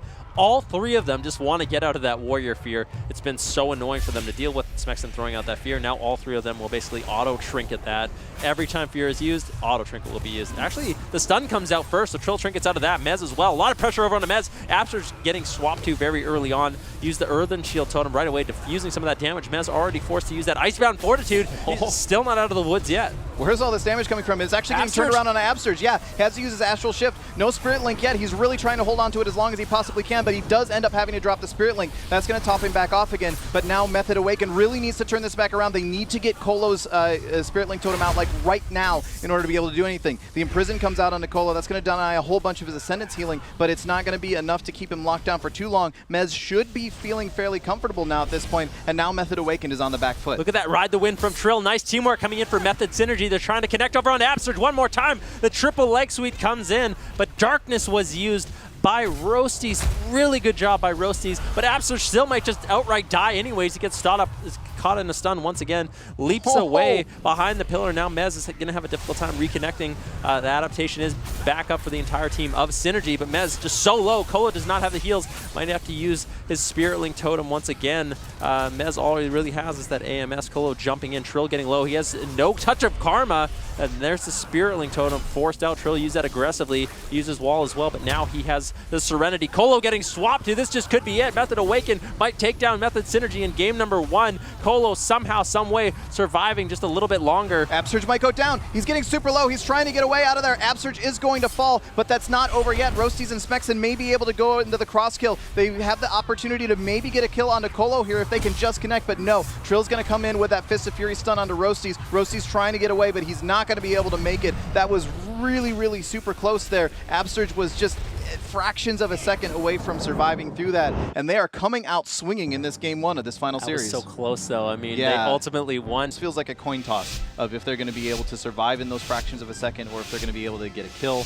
and so on with this composition, just based on how things have gone so far. But we're about to find out. The gates are open, and our second game is now underway. Yeah, Mez and Trill pushing in right away. Roasty's going to be pushing in. He's getting his root up, so he's actually caught into a root right now. He's not going to be able to help Absurge whatsoever. Roasty's throwing that Incapacitate over on a Colo. It's going to actually break immediately to that adaptation. Double stun over on the Mez as well as Trill. Right now, Method Awaken looking to get super aggressive. Absurge managed to survive that opener just by using that Earthen Shield Totem, but that wasn't any cooldowns coming in from Method Synergy, so Trill still has his Touch of Death, still has his Serenity, and this is the go they want. A lot of damage over onto Absurge right now. How is he going to respond? He's going to use his Ascendants as well as his Astral Shift. That might be enough to keep him alive, but he's still so dangerously low. The Spirit Link Totem was forced as well, so every single defensive cooldown has been used by Absurge at this point in the game. Yeah, that is the nightmare scenario for Absurge right now. There is nothing he has left to keep himself alive. All he can really hope for is great peels and this darkness coming out from Roasties here, but it's not doing the work it needs to. The Touch of Death has landed on him. It's going to tick here at any moment. Now the Touch of Karma coming out as well. Absurge was just completely and totally screwed in that situation. Literally nothing he could have done. Yeah, he had nothing left at that point in the game. Method Synergy was very patient. They didn't use any of their offensive cooldowns into the Earthen Shield Totem, and ultimately that forced Absurge to use every single defensive cooldown. Like I said, all at a really, really high level. It does a lot of damage on that Moonkin, so we can be expecting that. Method Awaken really looks for those moments when the other team falls behind, and they just look to ride that momentum, keep up the pressure, get really aggressive. So when Smexen uses his Celestial Alignment, it's going to be a little bit scary. Or uses his Incarnation, it's going to be very scary for Method Synergy. But it looks like Method Synergy charging in right away over on a WizK. But Trill getting cloned up, so already this Moonkin working out decently well for Method Awaken. Yeah, it's interesting that he went for the clone that early instead of waiting for the cooldowns. I'm curious to see if he's going to just wait for it and try to get another one here. Full Moon now coming out from Smexen, but the cooldowns have come out from Trill. WizK in a little bit of trouble. He's going to have to use the Vampiric Embrace here, but he does have the Void Form going, so that's going to provide an awful lot of healing. Nice job there by Mez dropping the Anti-Magic Zone on top of the Full Moon, making sure that Smexen doesn't get a huge, big damage hit from that Full Moon. But now we're starting to see a little bit of the spread pressure, just a little bit starting to pop around on Mez, Trill, and Colo. Yep, Absurge getting gripped in, but didn't get stunned. He's able to just easily leap away, so another attack by Method Synergy sort of diffused by Absurge paying attention, able to leap away quite easily. Full root over on a Colo, double stun over on a Mez as well as Trill. Trill still has his Touch of Karma, Mez still has his AMS. Method Awaken just doesn't look like they're able to get out too much pressure at this point in the game. Colo doing a good job with the spells and healing up his team. So far, Colo's a little bit ahead on mana. Finally, a grip into a leg sweep. That's the setup that I need, putting a lot of pressure over on a WizK right now, but Trill still rotting down so low, using the Touch of Karma, reflecting some of that damage over onto WizK as well as healing himself up, but Absurge able to leap away and top himself off quite easily. Yeah, WizK didn't even have to use his Dispersion there, which is huge for Method Awaken. The fact that he still has that cooldown available and that Absurge is able to just hang out over in Narnia completely away from everything else, feeling totally fine. This is actually working really, really well for Method Awaken. This composition swap is actually huge for them. And now we're really starting to see that rot damage coming out. Colo, Trill, and Mez all getting pretty low. Mez does have his AMS active, but that's going to fall off now. Trill caught into the Cyclone at about half HP. We'll see if they are able to follow up any additional damage on it. They're just going to keep cycloning him. Smexen landing those Cyclones very well. Now swapping it over onto Mez. Are they going to follow that up onto Trill? The Cyclone, or excuse me, the Solar Beam comes out onto Colo. Going to silence him there for just a second. Now the Cyclone onto Colo. Trill could be actually in a little bit of trouble here. And has not yet used his Fortune Riding Group, but as soon as I say that, it comes out. So now Method Synergy actually cycling through their defensive cooldowns. Yeah, but Method Synergy is way ahead on mana. They just need to survive as long as possible. Absurge using a lot of mana, spamming out the heals over onto WizK. WizK going to be using that Disperse. Fair trade for both Touch of Death and Serenity, so I like what he did there. Just negating some of that incoming damage, and Trill is literally just going to explode. That was Sky Fury Totem. Very surprising that that actually happened. That was a lot of burst. And I was going to say, Method Synergy, I just feel like they're playing too aggressive. They can run away against this. I don't know. Sometimes, as a cleave setup, sometimes you get it in your head that you need to be playing super aggressive, but I feel like they can run away. They were ahead on mana. Give Cole just about to open. Yeah, I'm really excited to see this one and see how it plays out. See how these two teams even approach the opener. Both Smexen and WizK actually moving in very quickly, going for those early casts. It looks like they were trying to stop Maldiva from getting the gateway down, but they weren't quite able to do that. Now, Mez already taking a little bit of initial damage, as well as WizK. WizK got into the Hex Totem there for just a second, as well as the Silence, and now a stun as well. Taking a fair chunk of damage, but not having to use any defensive cooldowns just yet. Yeah, Absurge actually grounding that grip from Mez, so good job by Absurge. Mez going to be running over, pressuring Absurge now. He's got his diseases spreading on WizK as well as Smexen. Now he wants to keep the pressure over on Absurge, making it a little bit more difficult for him to actually top off his team. Mez now focusing attention back onto WizK. Colo getting silenced up. Mez might have to use his AMS. Yep, uses the AMS. This is the Vampiric Embrace from WizK as well. That's going to be enough to top off his entire team, helping out Absurge a little bit with the healing. Yep, Colo caught into the Solar Beam. Could spell a little bit of trouble for him. He's actually not quite getting out of it. Looked like he was trying to just step a little bit and then cast, but wasn't actually stepping quite far enough. Fortunately, it does not seem to have really worked out too poorly for him, but he is now caught into that Cyclone. They're trying to turn around the pressure onto WizK, but still not really getting too far with that. WizK's Vampiric Embrace has now fallen off, so that's going to be a little bit less in terms of overall healing, but he's just casting out those Vampiric Touches, keeping those damage over time effects rolling, and looking to be mostly okay. He's actually taking a big chunk of damage right now. Could be a problem. Now Absurge gets gripped in. They could be trying to go for a swap onto Absurge. They put him into the Hex Totem for just a second, but that breaks right away, and Absurge is actually going to be able to escape pretty much fine. He's going to go ahead and use his Ascendance at this point to top his team back off, and they're looking pretty good. Meanwhile, Colo was taking a little bit of pressure himself and actually had to use his Astral Shift Totem. Could still be in trouble here. The Mind Bomb goes out on him, stunning for just a second, as well as the Blood Elf Silence. Maybe a little bit premature on that. He's going to get cloned on his Ascendance, though. Yeah, that's not a good thing. I was going to say both Shamans still have the reset available. Absurge used his already. Colo getting shut down on his a little bit, but manages to finally connect some heals, topping off his team. This is good for Method Synergy. They have a lot of momentum.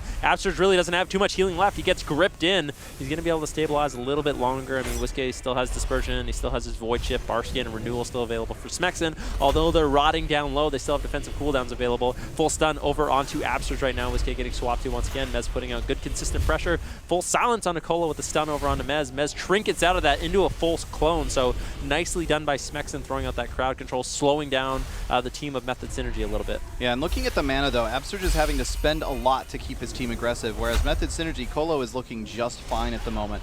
So Smexen and WizK may want to actually back off here, and it looks like they actually are, trying to play a little bit more defensive. Smexen and Absurge actually taking lots of damage. WizK as well, they're all getting super low. The Astral Shift comes out from Absurge. WizK gets interrupted. Absurge just running for his life, trying to get away from Mez right now. He gets caught into the chains of ice. He actually has to go dog form for just a second just to try to get away. Mez is just going to turn around. He sees WizK. He smells blood in the water. He knows he's got the option here. WizK does have his Dispersion still available, so he should be able to survive through this just fine, and he's actually able to hold on to it, which is great news for Method Awaken. But now Absurge caught into another stun means that Smexen has to use his Barkskin and could still be in a lot of trouble himself. Yeah, Colo getting low as well, using that Astral Shift. He's going to be leaping away. He should be able to top himself off. Maldiva pulling back as well. Smexen rotting down. There was a key moment in that game I want to talk about. WizK was looking for mass dispels on the entire team when Absurge, Smexen, and WizK, they're all clumped up. WizK wanted to MD all of Maldiva's dots, but they just shut it down with the spell lock, the sheer over and over and over again, and that's where all that momentum and pressure sort of came from. Now Smexen rotting down a little bit low. No Renewal, no Barskin, nothing. But he does have his Incarnation coming up very shortly. That's an opportunity as well. WizK has that Vampiric Embrace, so although they're low, he has that cooldown to top off or help top off his team. Absurge almost completely out of mana at this point in the game. I don't know if he's ever going to be able to get a drink against a comp like Death Knight Warlock. Luckily for Colo, he's still really, really good on mana. WizK might have to use his Dispersion. He's used that Vampiric Embrace, but I don't know if that's enough healing. Mez really laying in right now. Full Fear over on Absurge. This could be the Dispersion coming in from WizK. Yes, it is. Finally committed, but Colo rotting down low. Smexen putting out a lot of pressure over onto him, going for a Cyclone, but unfortunately not able to land that. Colo now might just go down with the Mind Bomb. Spirit Link is used. That was such a close call for Method Synergy. That would have been quite a blunder. Yeah, absolutely, and that does now force out the Spirit Link for Colo. Absurge still has his available and will have his Ascendance here in just a couple seconds as well, which means that Method Awaken can actually stay a little bit aggressive right now. He is, however, completely out of mana. Absurge has nothing left in the tank. WizK is going to have to play a little bit more safe than he may have actually initially thought. He, in fact, they may be able to force out the Void Shift here in just a couple seconds if they can keep this pressure going. WizK, with that Void Form active, is trying to put out as much damage as he can. Does finally catch a nice big heal there from Absurge. Absurge managed to get just a scrap of mana back and is now allowing his team to get aggressive once again. But Colo has his Ascendance available also, so he should be feeling just fine. He's actually going to go ahead and use his Astral Shift. Mez actually forced to use his Ironbound Fortitude as well, and now the Ascendance comes out for Colo. Absurge does still have his Spirit Link available, so once this Ascendance is down for Colo, that's going to spell a little bit of trouble for Method Synergy. But Absurge, again, with nothing in the tank, there's only so much longer he can keep his teammates alive. Yeah, full hacks over on Absurge. He's going to break to all that dot damage. Earthen Shield Totem has been used as well. Colo needs to make sure he doesn't get soloed here by Smexen. Smexen putting out so much pressure. Skyfear Totem is going to be dropped. Colo getting interrupted there. Might get caught into a bash as well. He needs to top himself off. Mez running down low, but just ignore Mez for now. He has that AMS.